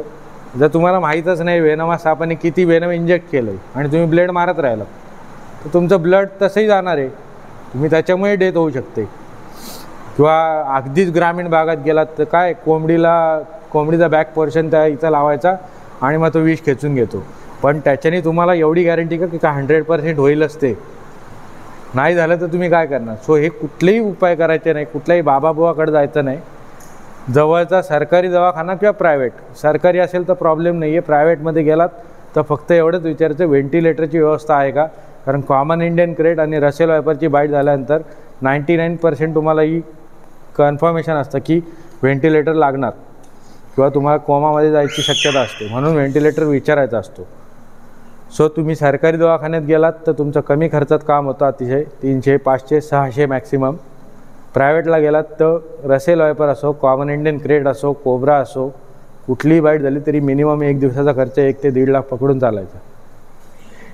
आणि कुठल्याही परिस्थितीत तुमच्याबरोबर जे कोण असतील त्यांनी तिथं जाऊन डॉक्टरला शहाणपणा शिकवायचा नाही की तुला काय अक्कल आहे, तू किती अँटीवेनम देतो. कारण कुठलाही साप चावला तरी त्याला अँटीवेनमचं प्रमाण जे असतं त्याच्यामध्ये 4 डोसेसमध्ये ते पार्शल केलं जातं. ज्याला रसेल वायपर चावला आहे त्याचं क्लॉटिंग टायमिंग किती आहे त्याच्यावर ठरतं त्याला किती अँटीवेनमचे डोस द्यायचे. तुम्ही म्हणाल एकसाथ बाटली का नाही दिली? कारण अँटीवेनम पण एक वेनमच आहे. जर तुम्हाला साप नॉन वेनमच चावला आणि अँटीवेनम जर तुम्हाला टोचलं तर ते पण वेनमचंच काम करतं, तुम्हाला सिम्पटम्स हेच दाखवतं. सो तिथं जाऊन आपण डॉक्टरला शहाणपणा शिकवायचा नाही आणि आपण हेही सांगायचं नाही त्या डॉक्टरला मारला पाहिजे, तोडलं, काही गरज नाही, कारण आपला पेशंट त्याच्याकडे असतो. सो ही गोष्ट नेहमी लक्षात ठेवायची. स्टिक इक्विपमेंट आहे स्नेक पकडण्यासाठीचं किंवा स्नेक हँडल करण्यासाठीचं. टॉंग एक इक्विपमेंट आहे. तिथं जी पिशवी दिसते, आता आम्ही तशा पिशव्या त्यांच्याकडनं शिवून घेतलेल्या आहेत. कात्रजला जे सर्पोद्यान कोणाला माहीत असेल ते तिथे या प्रकारच्या पिशव्या मिळतात, स्टिकही मिळतात. सर्वात महत्त्वाची गोष्ट, साप ओळखायला शिका आधी. साप पकडणं प्रत्येकाला गरजेचं नाही. आज जर तुम्ही प्रत्येक जिल्ह्यात फिरलात ना, मिनिमम 30 ते 35 सर्पमित्र आहेत. प्रत्येक जिल्ह्यामध्ये किंवा प्रत्येक गावात 20 ते 22 सर्पमित्र मिळतील. त्याचा उपयोग काय आहे? पण त्याच्यात इमानदारीने काम करणारे किंवा माहिती देणारे सर्पमित्र 1% 2% मॅक्सिमम, बाकी सगळे शो शायनिंगमध्येच घालवतात. सो सर्प पकडणं हे गरजेचं नाही आहे, कारण आपण त्यांच्याबरोबरच राहत आलो आहे. सर्पांचा उगम कधीपासून आहे? डायनोसरच्या आधीपासून. तुम्ही त्यांना कितीही मारलेत तरी ते संपणार नाही आहेत. आपण त्यांच्याबरोबर राहायला शिकलं पाहिजे. आमच्या चॅनलचा रेप्टाइल्स वर्ल्डचा उद्देश हा आहे की आम्हाला सबस्क्रायबर पाहिजेत. कशासाठी? की जास्तीत जास्त लोकांबद्दल ज्ञान पोचावं म्हणून. यासाठी नाही की आम्हाला व्ह्यूज मिळावा किंवा आम्हाला पैसा मिळावा. मी त्यांनाही माहिती आहे, तो माझा एडिटर पण आहे, शूटर पण आहे, हा माझा फोटोग्राफर आहे. ह्या दोघांनी जेव्हा मला सजेस्ट केलं किंवा असं फोर्स केला की तू यूट्यूब चॅनल उघड, त्यावेळेस मी केलं. कारण मला आता जवळजवळ 20-22 वर्ष होत आली या क्षेत्रात. मी आजतागायत माझ्या बाकीच्या बऱ्याचशा मित्रांचे यूट्यूबचे आहेत.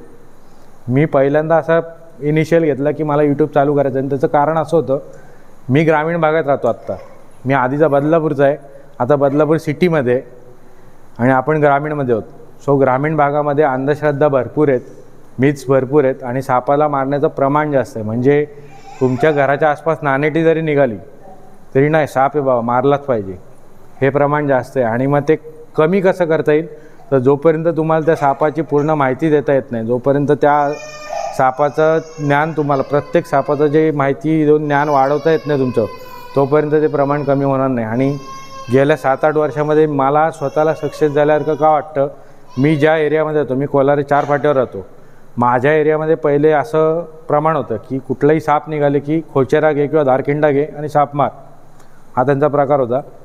आता बरंचसं प्रमाण कमी झालं आहे. पहिले फोन करतात, दादा तुम्ही घरी आहेत का, साप आला आहे म्हणून. सो असा सक्सेस वाटतो की कुठेतरी ते सक्सेस होते आणि ते सक्सेस व्हायला पाहिजे तरच आपण जगणार आहोत. कारण हे निसर्गचक्र आहे आपलं. एक या निसर्गचक्रातनं त्यांना जर आपण वगळलं तर उरलेलं सगळं निसर्गचक्र ढासळेल आणि आपलं जगणं खूप मुश्किल होऊन बसेल. सो ह्या कारणासाठी आम्ही रेप्टाईल्स वर्ल्ड चॅनल चालू केलं की जास्तीत जास्त लोकांबरोबर ग्रामीण भागांमध्ये तळागाळामध्ये माहिती पोचवावी. आत्ता जेवढे साप तुम्हाला दाखवले ना, यांची सगळ्यांची सायंटिफिक नेम्स पण आम्हाला माहिती आहेत, पण आम्ही ती सांगत नाहीत. कारण उदाहरणार्थ रसेल वायपर समजा इथे निघाला तर त्याचं सायंटिफिक नेम डोबिया रसेली आहे. कुणाही जर फोन आला तर तो मला हे नाही सांगणार डोबिया रसेली किंवा रसेल वायपर आहे, तो काय सांगणार, तो स्थानिक भाषेत सांगतो कांबळ्या आला आहे किंवा झड कांबळ्या आला आहे. सो त्या गोष्टीसाठी आम्ही सायंटिफिक नेम सांगत नाही. म्हणजे हा प्रश्न मला आधी पण एकाने सांगितला होता की तुम्हाला सायंटिफिक नेम माहीत नाहीत का. आम्हालाही माहिती आहेत, पण ते सांगून उपयोगच नाही आहे. तुम्ही जर सायंटिस्ट असाल तर तुमच्याशी त्या भाषेत बोलणार. ग्रामीण भागातल्या लोकांना हे नावं सांगून काहीच उपयोग नाही आहे. सो त्यांना त्यांच्या स्थानिक भाषेमध्ये जेव्हा सांगितलं जातं की हा साप आहे, हा इतका विषारी आहे, हा बिनविषारी आहे, हा नॉन वेनमस आहे, त्यावेळेस त्यांना ते समजतं.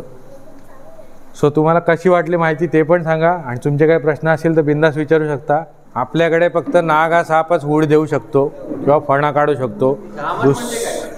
दामण म्हणजे इंडियन रॅट स्नेक, जो याच्यासारखा दिसायला आहे फक्त कलरमध्ये, पण तो नॉन वेनमस आहे आणि हा वेनमस आहे.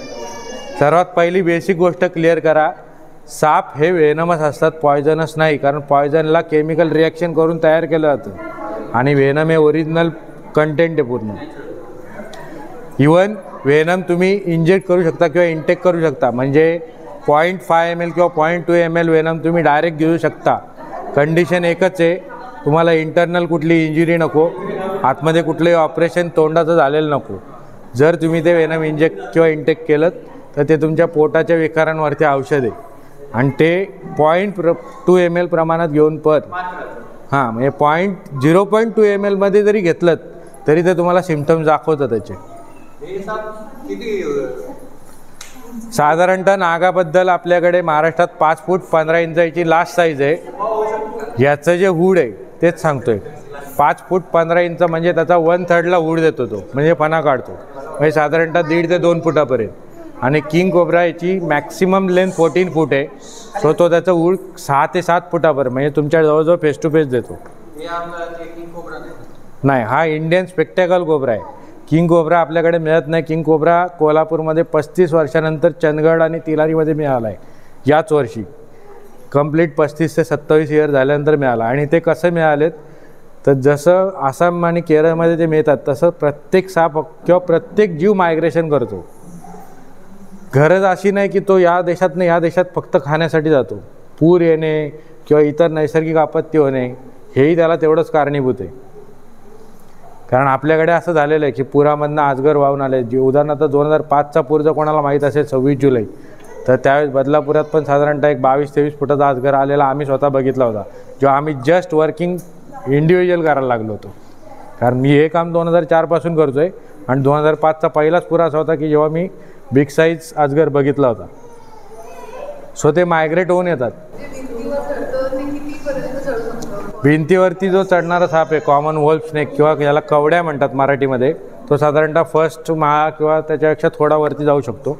पण तो फक्त भिंतीचा आधार घेऊनच जातो, पायऱ्यांवरनं जात नाही. पायऱ्यांवरनं जाऊ शकणारे नाग झाला, धामण झाला हे जाऊ शकतात, पण ते शक्यतो तसे घुसत नाहीत.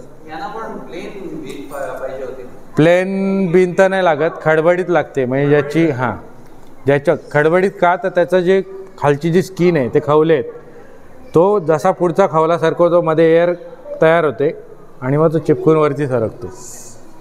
याला जर मी इथं सोडलं तर हा इथं चालू शकत नाही, कारण याला या सरफेसला चालताच येणार नाही.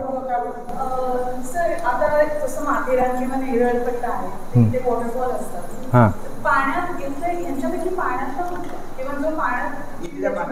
पाण्यामध्ये वेनमस स्नेक सहसा येत नाहीत. ह्याचं कारण आहे त्यांना त्याच्या आसपास राहायला आवडत नाही पाण्याच्या. हे पाण्यात फक्त तेव्हाच जातात जेव्हा एप्रिल मेचा सीझन असतो, ड्राय सीझन. जेव्हा जूनचा सीझन चालू होतो, जूनचा पहिला सेकंड हप्ता जेव्हा पाऊस चालू होतो बऱ्यापैकी, त्यावेळेस हे अजिबात तिथं फिरकत नाहीत किंवा तेव्हा यांचा मेटिंग सीझन चालू असतो. हे अंडी घालण्यासाठी किंवा मेट करण्यासाठी ऑलरेडी जंगलात घुसलेले असतात. पाण्यामध्ये येतो फक्त चेकर्ड किलबॅक जो नॉन वेनमस आहे, आणि तो पण माणसांच्या आसपास फिरकत नाही. त्याला जिथं मासे किंवा बेडूक मिळतील त्याच एरियात फिरकतो तो. कुठलाही साप असू दे, मग तो venomous, non venomous, mild venomous, माणसांच्या आसपास फिरकत नाही. आत्ता आपल्याकडे ज्या सोसायट्यांमध्ये किंवा ग्रामीण भागांमध्ये घरामध्ये साप येतो याचं कारण म्हणजे एकच आहे. आता ज्यांनी आधी गावाकडे राहिले त्यांच्यासाठी सांगतो. आपल्याकडे गावाकडे एक पद्धत होती, कालचा राहिलेला आमटी भात फेकून दे वरांड्यावर. ते खायला उंदीर येतात, उंदरांच्या मागं साप येतात. आणि मग ते साप घरात का येतात, कारण त्यांना ते खाणं पचवायचं असतं. ते कसं पचवू शकतील, तर अंधाऱ्या खोलीत जिथे त्यांना कोण डिस्टर्ब करायला जाणार नाही, आडगळीची खोली, तिथं जाऊन ते बसतात आणि ते खाणं पचवतात. आणि आपल्याला असं वाटतं चायला आपल्या घरात एवढा साप आला कुठून. त्याचं कारण आपणच असतो मेन. सर, साप चावल्यानंतर, विषारी साप चावल्यानंतर किती टाइम असतो माणसाला? ॲप्रॉक्सिमेटली जर तुम्हाला कुठलेही बिग फोर वेनमसमधले चावले तर 3 तास हातात असतात. कंडिशन एकच आहे, ज्या माणसाला चावलं आहे त्याचं ब्लड प्रेशरची लेवल. कुठलाही माणूस साप चावून कधीच मरत नाही. तो ब्लड प्रेशर हाय होऊन हार्ट अटॅक येऊन मरतो. याचं कारण असं आहे, ह्याला आता हे दोघंही जण माझ्याबरोबर फिरतात, यांना सापाच्याबद्दल माहिती आहे किंवा राजकिरण सरांना थोडीफार माहिती असेल. हा दादा आहे, पटकन याला नॉन वेनमस, आता बिग साईज धामण समजा 8 ते 10 फुटापर्यंतची असेल आणि चावली त्याला अचानक, तो प्रेशरमध्ये याच येणार, बाई मला विषारी चावला का नॉन वेनमस चावला. ह्या विचारांनी जे ब्लड प्रेशर शूट होतं त्याच्यामुळे अटॅक येतो आणि माणूस मरतो. वेनमसमध्ये आत्ता मी मागच्या वेळेस पण एकाला सांगितलं, आमच्याकडे एक मित्र होता, त्याचे वडील नानेटी चावून मेलेत आणि तो सर्पमित्र आहे स्वतः. आणि आम्ही त्याला त्या गोष्टीवरनं चिडवायचो, तू सर्पमित्र आहे आणि तुझे बाबा नानेटी जाऊन मेलेत. ते अटॅकनी गेले, कारण त्यांना अंबरनाथ सिव्हिलला ॲडमिट करायचं तर आम्ही सांगत होतो की काका काही नाही होणार, नानेटी होती, बिनविषारी साप आहे. पण ते कंटिन्यू हेच बोलत होते, नाही मला साप चावला मी मारणार. सो त्या प्रेशरमुळे माणूस मरतो. वेनमस चावल्यानंतर पण सेम प्रोसिजर होते.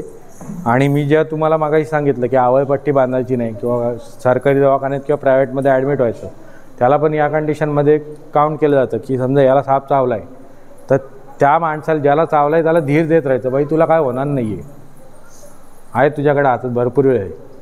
3 तास मिनिमम असतात, कुठलाही साप चावू देत. मण्यार, घोणस, नाग आणि फुरसत 4ही जणांना. मण्यार टाईम कमी देतो, याचं कारण मण्यार रात्री झोपेत असतानाच चावतो मॅक्सिमम.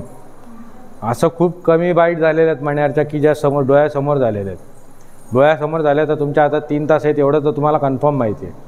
पण मॅक्सिमम बाईट्समध्ये मण्यार ही रात्रीच चावते झोपेत असताना, आणि मग ते सेन्सेशन होत नाही चावल्यासारखं, त्याच्याकडे दुर्लक्ष केलं जातं, ज्याच्यामुळे वेनम कंटिन्यू तुमच्या पूर्ण शरीरात भिनतं आणि त्यामुळे तुमची डेथ होते किंवा कोमात जायची शक्यता असते.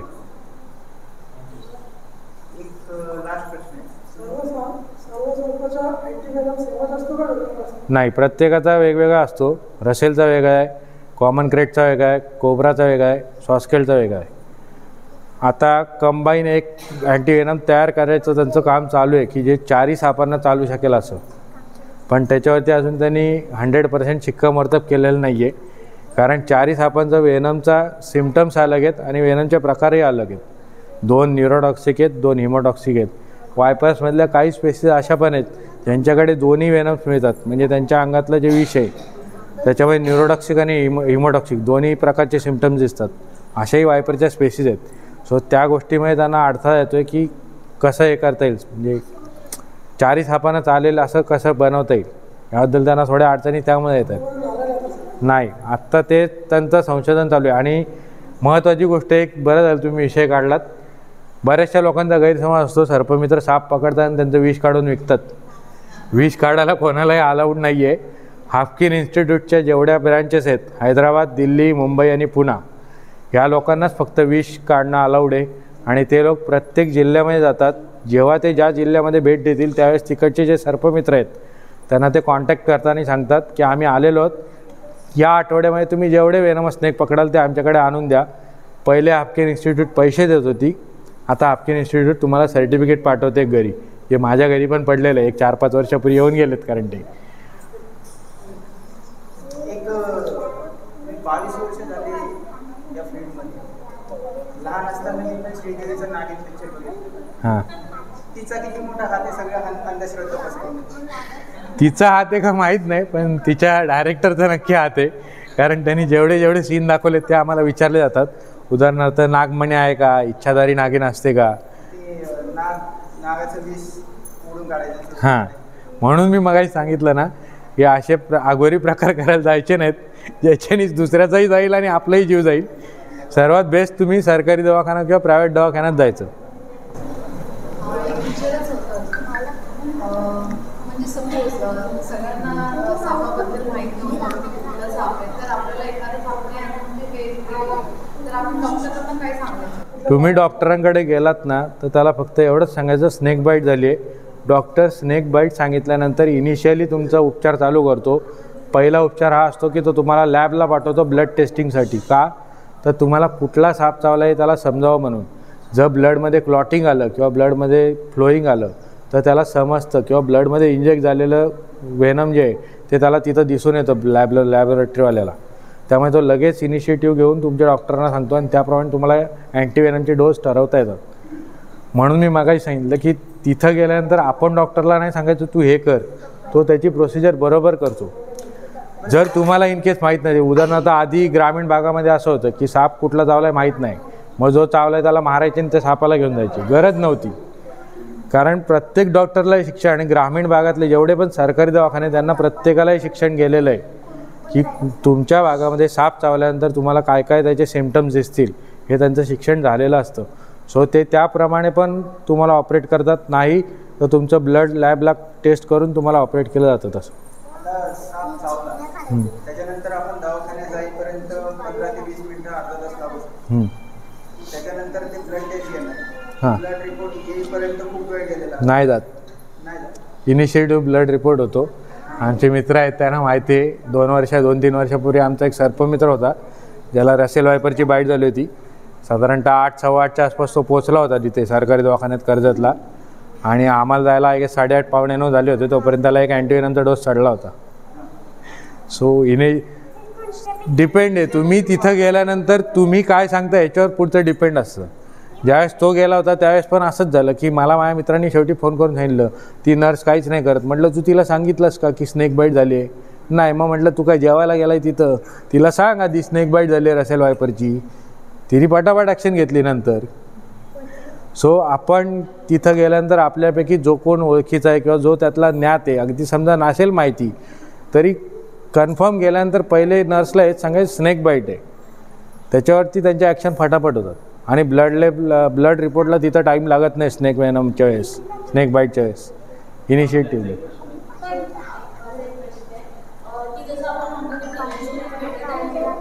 हां हां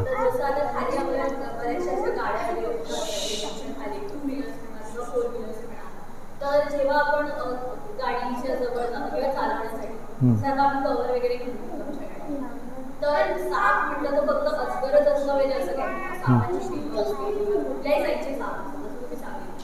तर मग आपण कसं ओळखायचं की जर एखादा साप किंवा सापाचं सुद्धा गाडीमध्ये अडकलंय किंवा काही, जसं आता बातम्यांमध्ये येतं की चालत्या गाडीमध्ये साप हो येतो. आणि जसं तुम्ही सांगितलं की असे पण काही साप आहेत जसं रॅटल स्नेक आहे, तर ते इंडिकेट करतं की तुम्ही माझ्याकडे येऊन आले तर Yes. आवाज करा किंवा असे काही म्हणजे तुम्हाला इंडिकेशन देत असतात की प्लीज माझ्याजवळ येऊ नका.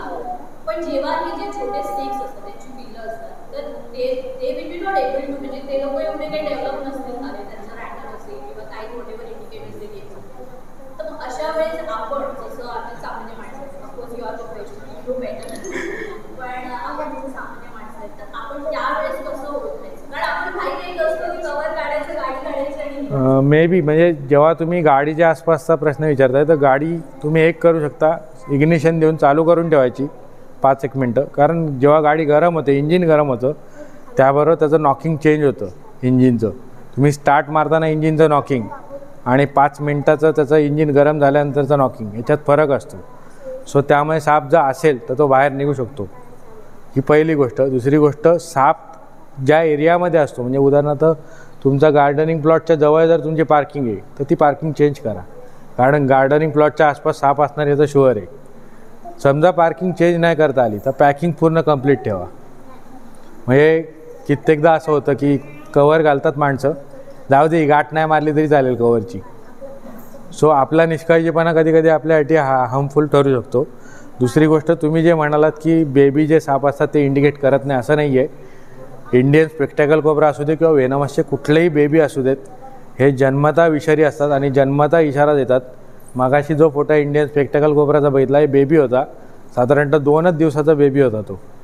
तो जन्मापासूनच फणा काढायला शिकलेला आहे. किंवा रॅटल स्नेक असेल त्याला जन्मापासूनच तो झुंझुना दिलेला असतो वाजवायला. रसेल स्वायपरची बेबी असेल तो जन्मापासूनच कुकरच्या शिट्टीचा आवाज काढणार आहे. ते सगळेजण तुम्हाला इंडिकेट करतात. इंडिकेट न करणारे साप कुठले आहेत? नॉन वेनमस आहेत.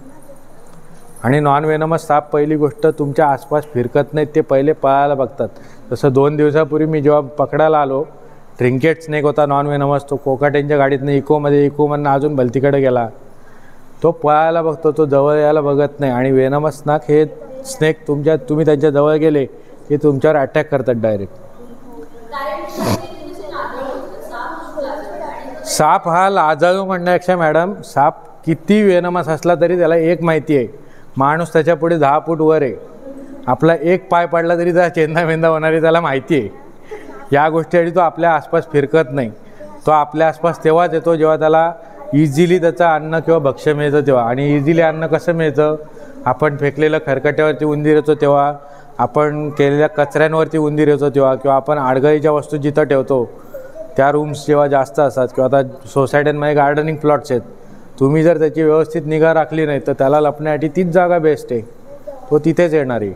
कितीतरी सोसायट्यांमध्ये गटाराची झाकणं फुटलेली आहेत, ते त्यांना दुरुस्त करत नाहीत. उद्या समजा वेनमस स्नेक आला तिकडे, तो तर तिकडेही घुसू शकतो, तिथून बाहेरही येऊ शकतो परत.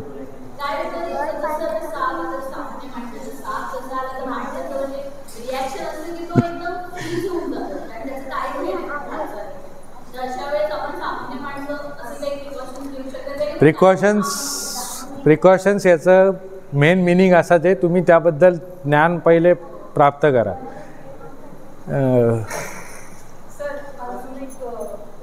हां विचारा.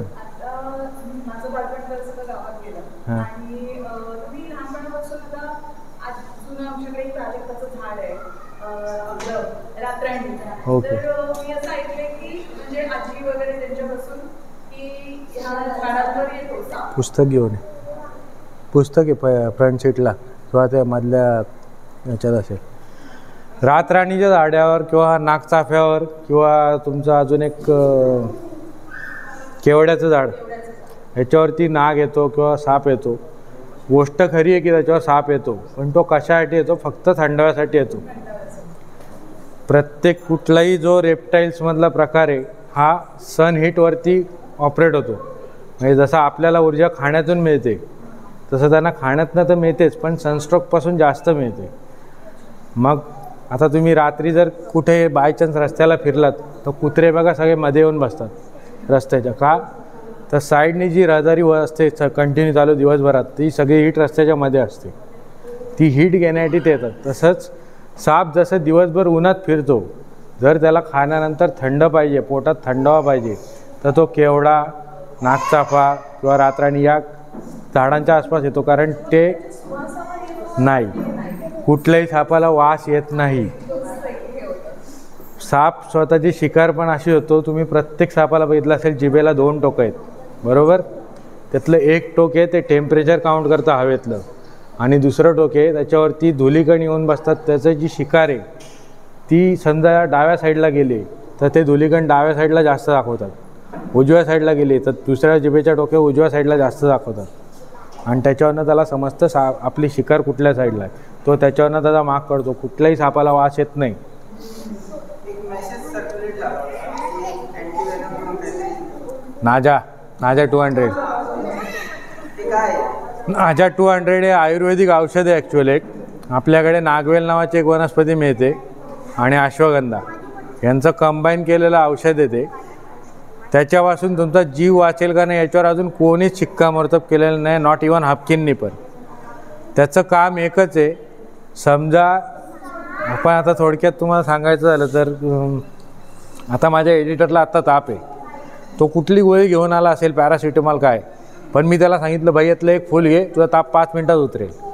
10 वेळेला सांगितलं, 11 वेळेला त्याला सब पट्ट खाऊन बघायला काय हरकत आहे, वाचलं तर वाचलं. आणि 11व्या टायमाला काय म्हणतो कावळा बसायला आणि फांदी तुटायला अशी वेळ येते, आणि मग ते खरं होतं की तो म्हणतो नाही हे फुल खाल्लं ताप नाही येत. सर नाजा हे कसं आहे, आम्ही जसं सांगतो की सामान्य माणसाला समजा साप चावला, तुम्ही हॉस्पिटलमध्ये घेऊन जाता त्याला धीर द्यायचा आहे आपल्याला की तुला होणार नाही. मग समजा एखाद्याकडे नाजा 200 असेल, भाई हे घे, याच्याने मरत नाही माणूस. क्वेश्चन आता समजा तुम्हाला तुम्ही आता जसं काल पकडलायस ती, बरोबर? हो. माझी क्युरिओसिटी आहे की कालपासून तुम्ही त्याला काय खायला दिलंय पण नाही, कुठलाही साप न खाता पिता साधारणतः एक 15 दिवस 16 दिवस आरामात राहतो. ही पहिली गोष्ट. दुसरी गोष्ट, आम्ही जेव्हा पकडतो तेव्हा आम्ही खायला देत नाही, कारण आम्ही त्यांना पाळत नाही.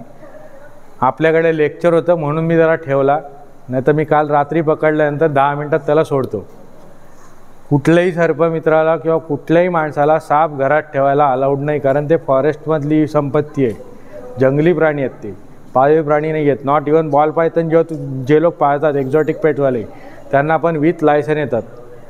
जर तुमच्याकडे लायसन नसेल तर तुम्हाला अटक होऊ शकते. इग्वाना, बॉल पायथन, ग्रीन शॅमेलियन किंवा इतरही शॅमेलियन आहेत जे तुम्ही पाळू शकता, पण त्याला विथ लायसन लागतं.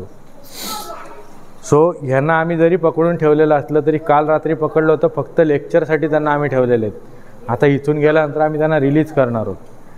त्यामुळे आम्ही कुठल्याही प्रकारे सापाला खायला घालत नाही, कारण ते पाळीव प्राणी नाही आहेत. आणि सापाला खायला न घालण्यामागचं एक दुसरं कारण असं आहे की कुठलाही साप न खाता पिता राहू शकतो. जसं आम्ही पकडायला जायच्या आधी जर त्यांनी खाल्ला असेल तर त्याला प्रॉब्लेम होऊ शकतो. उदाहरणार्थ तर ती शिकार खाणार नाही. सो या गोष्टीसाठी आम्ही खायला घालत नाही.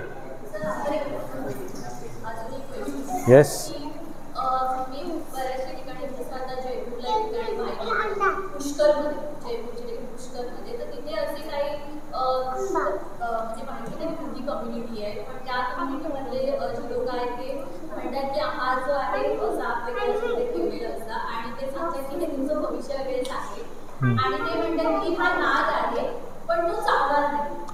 तर मग ते शक्यता खूप कमी असते की नाग चावणार नाही. नाग तेव्हाच चावत नाही जेव्हा तुम्ही त्याच्यापेक्षा अंतराने खूप लांब आहेत. जवळ आल्यानंतर किंवा दुसरी एक शक्यता असू शकते की त्याला कंटिन्यू हँडलिंगची सवय लावलेली असेल त्या लोकांनी. उदाहरणार्थ हाताने आम्ही जेव्हा पकडतो तेव्हा एक हातात शेपूट असते, दुसऱ्या हातात स्टिक असते. आम्ही त्याला हाताची सवय लावत नाही, कारण ते आमच्यासाठी पण रिस्की आहे आणि त्याच्यासाठी पण रिस्की आहे. सो ही सवय जर त्यांनी लावली असेल, उदाहरणार्थ तुम्ही आत्ताच्या चालू रील्समध्ये बघत असाल, दुबईमधले रील्स येतात, त्या लोकांनी टायगर पाळलेले आहेत घरी. तुम्ही जर त्याला 10 वर्ष लहान असल्यापासून पाळलं, त्याला जंगल दिसणारच नाही, तो बिल्डिंगमध्येच फिरणार. सो त्या वाघाबद्दल तो गॅरंटी देऊ शकतो की बाई ना कुत्र्यासारखा आहे माझ्या, पाळलेला आहे.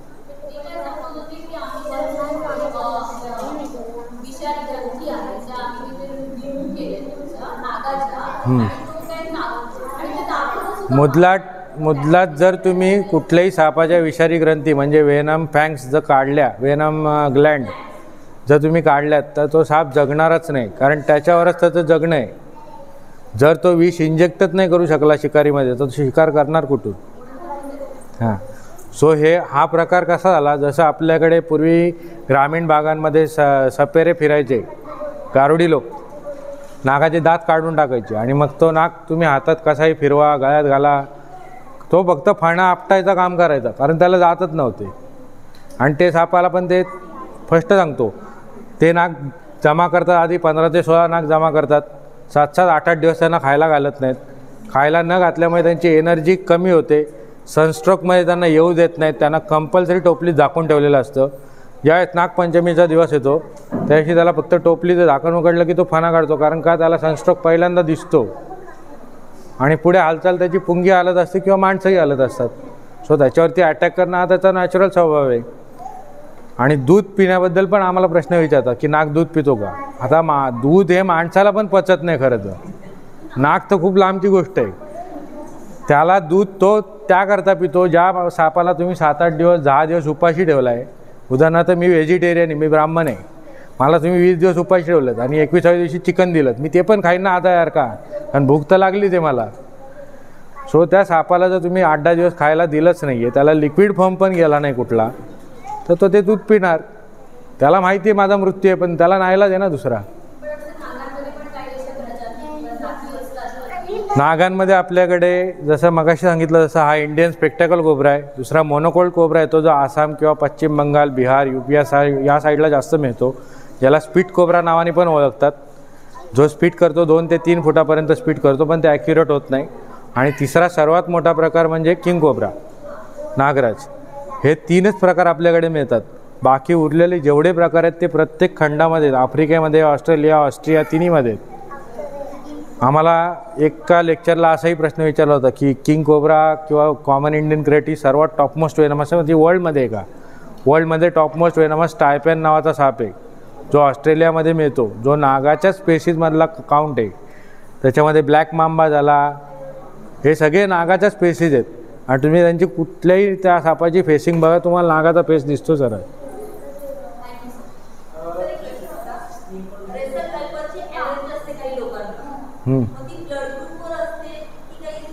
रसेल वायपरची ॲलर्जी नसते, रसेल वायपरच्या वेनमची ॲलर्जी होऊ शकते, प्रत्येकाला होऊ शकते. म्हणजे असं काही ठरलेलं नाही की ह्या व्यक्तीलाच झाली पाहिजे. अँटी वेनमची पण ॲलर्जी असते बऱ्याचशा लोकांना.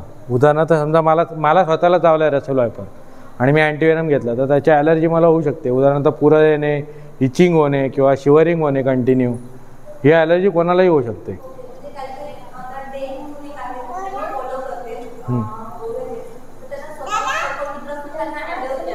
हो आहे ना, जसं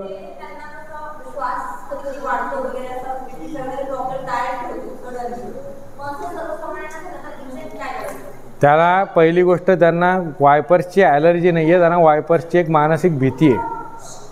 थोडक्यात सांगतो, आत्ता मला 20 ते 22 वर्ष आली काम करून, मी आत्तापर्यंत किती साप पकडलेत मलाही माहीत नाही, मी कधी काउंट केले नाही. आत्ता पण माझ्या गाडीत जाऊन बघा एक कोब्रा आहे, हा कोब्रा मी काल पकडला आहे, तो कोब्रा मी मगाशी पकडला आहे. मगाशी माझा फोटोग्राफर माझ्याबरोबर होता.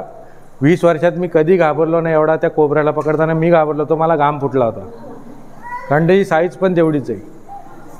ही गोष्ट होऊ शकते. मग तो कुठलाही सर्पमित्र असतो, 35 वर्ष झालेला असू दे, 40 वर्ष झालेला असू दे, कारण घाबरणं ही माणसाचा स्वभाव आहे. तुम्ही पहिल्यांदा जेव्हा त्या माणसाने किंवा त्या व्यक्तीने रसेल वायपर पकडला असेल त्यावेळेस असा काहीतरी इन्सिडंट झाला असेल की तो त्या रसेल वायपरपासून, म्हणजे तो जेव्हा पण दिसेल तेव्हा त्याला भीती वाटेल. हां, नाही होऊ शकत. जेव्हा तुम्ही एखादा तुमच्या आयुष्यात त्या सापाबरोबर कुठला तरी प्रसंग झाला असेल आणि ती भीतीच्या मनात बसली असेल ना, तर ते होऊ शकतं. हां, नाही ॲलर्जी नाही होणार, पण माणूस घाबरणार एवढं नक्की, कारण रसेल वायपर हायली वेनमस आहे, भारतात 2 नंबर आहे. त्यामुळे कुठलाही जो जनरली सामान्य माणूस आहे तो घाबरणार आहे. उदाहरणार्थ आपल्याकडे एक 5-6 वर्षापूर्वी एक तरे म्हणून होता, जो रॉयल हॉटेल कोणाला माहीत असेल निर्माण नगरीच्या इथं, त्या चालू बुलेटवर त्याच्या हँडलमधनं कोब्रा निघाला होता. तो चालू गाडी तशी टाकून पळाला होता. इतपत घाबरू शकतो माणूस, आणि हे नॉर्मल आहे. सरांनी त्यांचं पूर्ण जीवन सापांसाठी व्यतीत केलेलं आहे. त्यांनी एवढा वेळ आपल्यासाठी दिला, आपल्याला एवढी मोठी माहिती दिली सापांबद्दल. थोडीफार भीती आपली कमी झालेली असेल सापांबद्दलची. मोटिवेटच होता की आपल्या हातून कुठल्याही प्राण्याची हत्या व्हायला नको, आणि साप हा वातावरणात आपल्या एन्व्हायरमेंटमध्ये खूप महत्त्वाचा प्राणी आहे. तर तुम्ही आपला अमूल्य वेळ दिला तर त्यासाठी आम्ही तुमचं थोडं छोटंसं लहान मुलांचा आभार व्यक्त करतो.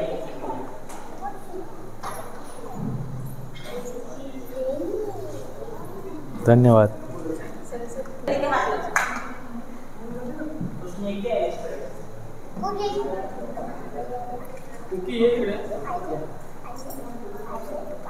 आणि आपल्या टीमचं आम्ही आमचे उपाध्यक्ष आणि खजिनदार यांच्यातर्फे आपल्याला आभार व्यक्त करतो. जा.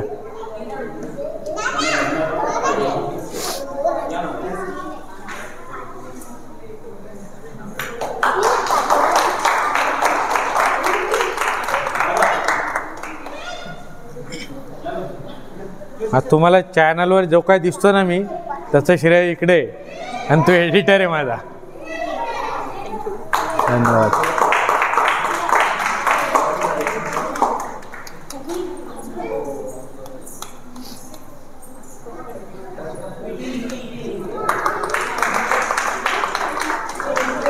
हळू हळू. सर तुमच्यासाठी एक मोल्डे मॅडमने एक स्पेशल पेंटिंग तयार केली आहे. आयुष्यभर. त्यांनी पहिल्यांदा सगळ्यांना दाखवते.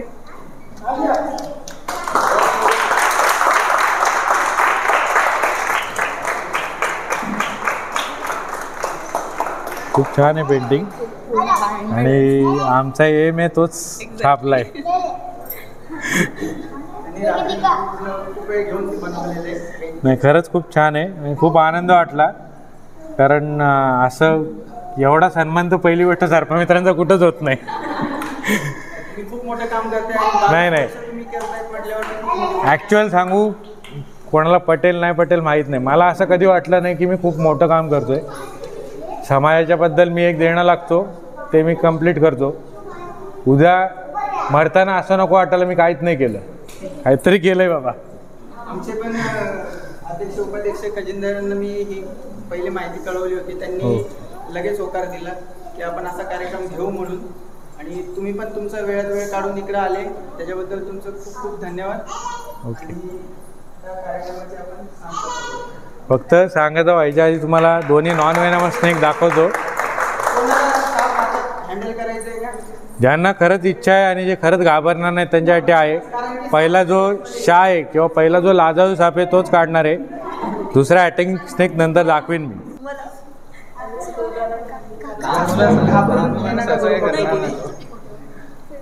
घाबरून हाताळू नका. त्याच्या आसपास आणि कमी ठेवा कारण तो पटकन हात लावला तर लपडवा. हे वेनामच नाही आहे पण बाईट करेल. ह्या कुणाला घ्यायचंय? बाईट करेल तुला? नाही असं घ्या. इझिली आता एकदम इझिली घ्या. हो पवार मॅडम. हो पवार मॅडम. हिशोब द्यायचा तुम्हाला. दाबायचा नाही आधीच सांगतो. असं हळूच घ्या दाबू नका. पुढचा पोर्शन पुढे गेला का मागचा हात काढून पुढे द्यायचा फक्त. घाबरू नका. घेऊ द्या. तिकडून तसा हात करा पुढं. ह्याच्या इथं घ्या. असं बघा असं घ्या. मी त्याला घ्या. पुढं हात घ्या. पुढे घ्या. इथं घ्या. आता नाक काढा. पहिले सगळे म्हणे तो आहे तो गाडीत तो जर सोडला ना तर इथं कोणच थांबणार नाही. बाटली किती सॉफ्ट आहे.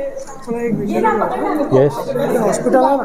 हां ओके. तिकडे 4 अँटीव्हेनम अवेलेबल आहेत का? सरकारी दवाखान्यांना सगळीकडे अँटीव्हेनम अवेलेबल असतो. तुम्ही विचार करता का? हां कुठल्याही सरकारी दवाखान्यात सगळीकडे अँटीव्हेनम मिनिमम 14 अँटीव्हेनम त्यांना अलॉट होतात. अलर्ट होतो. त्यातनं त्यांच्याकडे महिन्याभरात केस किती येतात त्याच्यावर डिपेंड असतं.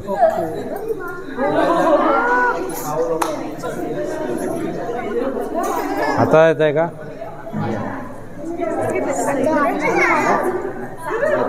ओके.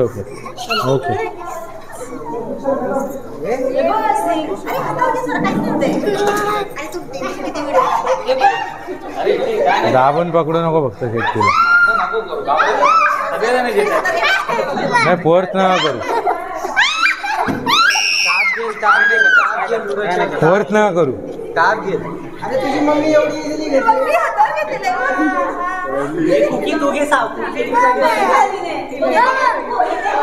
इझिली हँडलिंग ठेवा फक्त.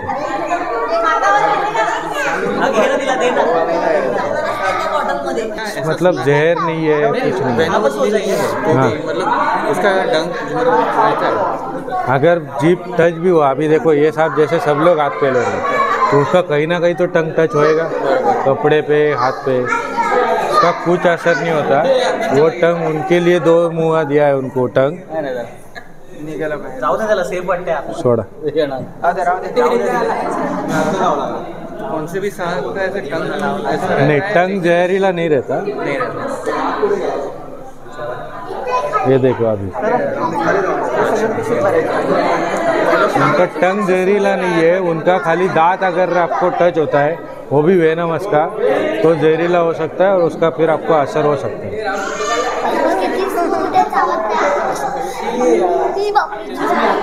उसका जो भी रहता है मतलब उसके दांत में ही रहता है. हाँ.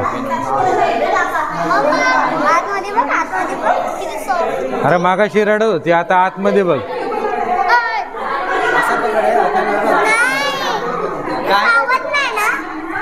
चावत नाही, पण तू त्याला दचकवला तर तो चावणार. त्याला घाबरवायचं नाही, फक्त असा हात द्या. सापाला असं वाटलं पाहिजे की तो फांद्यांवर फिरतोय. त्यांच्या गाडीत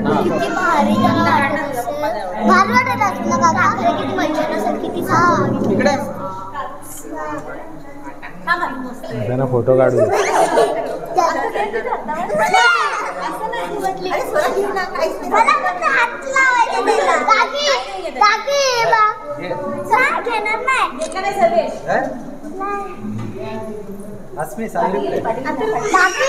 हा, दाबायचा नाही.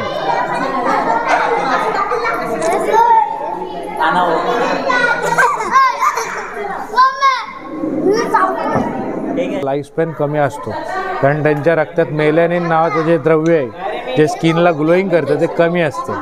म्हणून त्यांचा लाईफ स्पॅन कमी असतो. ते रेअर केसमध्ये असतात, 100तनं 1 जन्माला येतो, पण त्यांचा पण लाईफ स्पॅन खूप कमी असतो. नाही, अल्बिनो कोब्रा पण आहे. अल्बिनो कोब्रा आहे, अल्बिनो टर्टल मिळतं. कारण आपण असं बघून सोशल मीडियावर फार बघितलं जातं ना की ते किती फ्रेंडली असतात लहान मुलांसोबत. ते फ्रेंडली म्हणजे ज्यावेळेस बेबी साईज असते बॉल पायथनची, तेव्हा ते कमी ॲग्रेशन देतात. जसजशी त्यांची साईज वाढायला लागते, अडल्ट साईजमध्ये यायला लागतात, तसतसं त्यांचं ॲग्रेशन वाढतं. उदाहरणार्थ जो रेटिक्युलेटेड पायथन किंवा बॉल पायथन आपण पाळतो, त्याची ओरिजिनल जी स्पेसिस आहे रेटिक्युलेटेडची, ती ऑस्ट्रेलियामध्ये एका झूमध्ये ठेवलेली आहे. म्हणजे फुल बिग साईजमध्ये येतो, जवळजवळ 22-1 फुटाचा असेल तो 22-1 फुटाचा रेटिक्युलेटेड पायथन. त्याला खायला घालताना पण त्याच्यावर अटॅक करतो त्या माणसावरती, हाव असो. सो ही गोष्ट फॅक्ट आहे की साप कुठलाही असो, मग तो बॉल पायथन असो किंवा तुम्ही पेट केलेला कुठलेही बाकीचे बरेचसे साप पेट करता येतात विथ लायसन, पण ते अटॅक करणार, कारण तो त्यांचा मूळ स्वभाव आहे. मग ते जे दाखवतात की असं म्हणजे सोशल मीडियावर की ते अगदी फ्रेंडली मुलांसोबत वगैरे बी फ्रेंडली दाखवतात ना, किंवा आहेत पण बऱ्यापैकी. ट्रेंड म्हणण्यापेक्षा त्यांना जर त्यांचं भक्ष्य गेलं असेल, उदाहरणार्थ जी मध्ये 2-3 वर्षापूर्वी व्हिडिओ व्हायरल झाली होती की ती मुलगी त्या सापावर झोपून अख्खा घर फिरते, त्याला जर त्याचं पुरेसं अन्न गेलं असेल त्या पोटात, तर त्याला काही प्रॉब्लेम नाही आहे त्याचा. ट्रेन असं नाही म्हणता येणार. त्यांचं पोट भरल्यानंतर ते तुम्हाला ॲग्रेशन देणार नाहीत कुठल्याही परिस्थितीत, आणि कुठलाच साप देत नाही, कारण एकदा तो पोट भरलं की तो सुस्तावतो, त्याची एनर्जी फक्त पचवण्यातच जाते. ते पर्टिक्युलर असं नाही, प्रत्येक सापाचे प्रकार आहेत, झाडांवर नाही. चंदन, केवडा आणि रातराणीच्या आसपास साप असतो, तो फक्त थंडाव्याला येतो, आणि तो पण कधी येतो, जेव्हा त्याचं पोट भरलेलं असतं तेव्हा. कारण त्याच्या पोटामध्ये जे खाल्लेलं अन्न आहे ते त्याला ॲसिडमार्फत विरघळायचं असतं. उदाहरणार्थ अजगर जेव्हा एखादा हरिण खातो, त्या हरणाची खुरं म्हणजे नखं, शिंग, दात हे सगळं त्याला पचवायचं आहे. मग त्याला थंडावा पाहिजे, कारण पोटात आगडोंब उसळलेला असतो, त्यावेळेस तो त्या थंडाव्याला येतो. केवडा, चंदन, रातराणी, कारण ह्या झाडांच्या आसपास तुम्हाला गारवा जास्त मिळतो. जसं मध्यंतरी ना डिस्कवरीवर ॲनिमल प्लॅनेट वगैरे चालूच असतं, पण त्याच्यावर मध्यंतरी दाखवलं होतं की world's largest anaconda can eat a man. तर ते आलं होतं ना त्याच्यात. टिटानियम बोआ सर्वात मोठा अजगर टिटानियम बोआ नावाचा होता, जो आता नामशेष झालाय पूर्ण. म्हणजे एक्झिस्टन्स होतो त्याचं. हो, म्हणजे अगदीच म्हणायचं झालं तरी माणूस 100-1 वर्षापूर्वीपर्यंत एक्झिस्टन्स होतं त्याचं. पण माणसांनी जसजशी जंगलं खलास केली तसं त्याचं अस्तित्व संपूर्ण नामशेष झालं. कारण जसं आपण पिक्चरमध्ये बघतो, किंगकॉंगला राहायला जंगल पण तसंच पाहिजे. हे किंगकॉंग एवढा मोठा जंगल एवढंसं ठेवलं तर तो किंगकॉंग नामशेष होणं, कारण त्याला मारणारे पण तेवढेच आहे. माणसांचं सेम प्रोसिजर टिटॅनियम बोआ बरोबर झाली. टिटॅनियम बोआ जवळजवळ 45 फीट 47 फीटपर्यंत जात होता आणि वर्ल्ड लार्जेस्ट स्नेक होता तो, पण तो नामशेष झाला. सो जे लार्जेस्ट स्नेक्समध्ये आहेत ते मी मागाशी पण सांगितलं की ते माणसाला गिळू शकतात असं सांगतात. ते गिळतात असं नाही, कारण कुठलाही साप हा शीत रक्तात आहे, त्याची शिकार काय उष्ण रक्त. आपलं उष्ण रक्त नाही आहे, आपलं नॉर्मल टेम्परेचर. आता माझं स्वतःचं बॉडी टेम्परेचर 97 आहे. आम्हाला ताप आला आहे कधी समजतो आम्ही 98ला डिग्री गेली की आम्ही समजतो बाबा आणि मी की आम्हाला फिवर चढला आहे. उष्ण रक्ताचे जे प्राणी आहेत त्यांचं आपल्यापेक्षा टेम्परेचर वर आहे. उदाहरणार्थ ससा, घूस, कुत्र्याला तुम्ही जवळ घेऊन झोपला तर कुत्र्याच्या अंगाला ऊब लागते. गाईच्या वासराला जवळ घेऊन झोपला तर गाईच्या वासराची ऊब लागते, कारण ते आपल्यापेक्षा पण उष्ण रक्ताचे आहेत. आणि ह्याच्यापेक्षा उष्ण रक्ताचे टायगर किंवा बिबटे, की तुम्ही कधी जुन्या काळात जर कोणाकडनं ऐकलं असेल की ढोलकी जर तुमची उतरली किंवा तबला उतरला तर जुन्या काळात ज्यांच्याकडे त्यांना चढवण्यासाठी न्यायचे ते फक्त वाघाचं एवढंसं कातडं जवळ न्यायचे की तो पडदा डायरेक्ट टाईट व्हायचा. का? ती जन्मापासूनची भीती आहे वाघाची त्यांना. सो ते त्याच्याही पेक्षा हिटेड आहेत. आणि साप हा उष्ण रक्ताच्या प्राण्यांवरती हल्ला करतो. घूस, ससा किंवा छोटी बकरीची पिल्लं हे त्याचं खाणं आहे. माणूस जर शीत रक्त म्हणजे मीडियम रक्तात आहे, म्हणजे त्याला उष्णही नाही शीतही नाही असे आपण आहोत. सो आपण त्याची शिकारच नाही होत. नॉट इवन जो 32 फुटापर्यंत ग्रीन ॲनाकोंडा वाढतो तोही आपल्याला गिळू शकतो, पण गिळत नाही, कारण आपण त्याची शिकार नाही होत. त्याची शिकार मॅक्स टू मॅक्स एखादं गाईचं वासरू किंवा हरिण, त्याच्यानंतर तो नाही, कारण आपण त्याला पचणार नाही होत. खूप कमी लोकांना माहिती आहे की सर्वात पहिलं वेनम आपल्या अंगात आहे. हां, नाही ते ॲक्च्युअल सायंटिफिक आहे की तुम्ही जर आदल्या दिवशी रात्री झोपलात आणि तांदूळ तुमच्या घशामध्ये किंवा दातामध्ये ठेवायचे, सकाळी न दात घासता उठला आणि ते तांदूळ तुम्ही कोंबडीला टाका, कोंबडी तडफडून मरते. एवढं भयानक विष माणसाच्या अंगात आहे. तर तो नॉन व्हेनमस स्नेक तुम्हाला खाईलच कशाला. Thank you sir.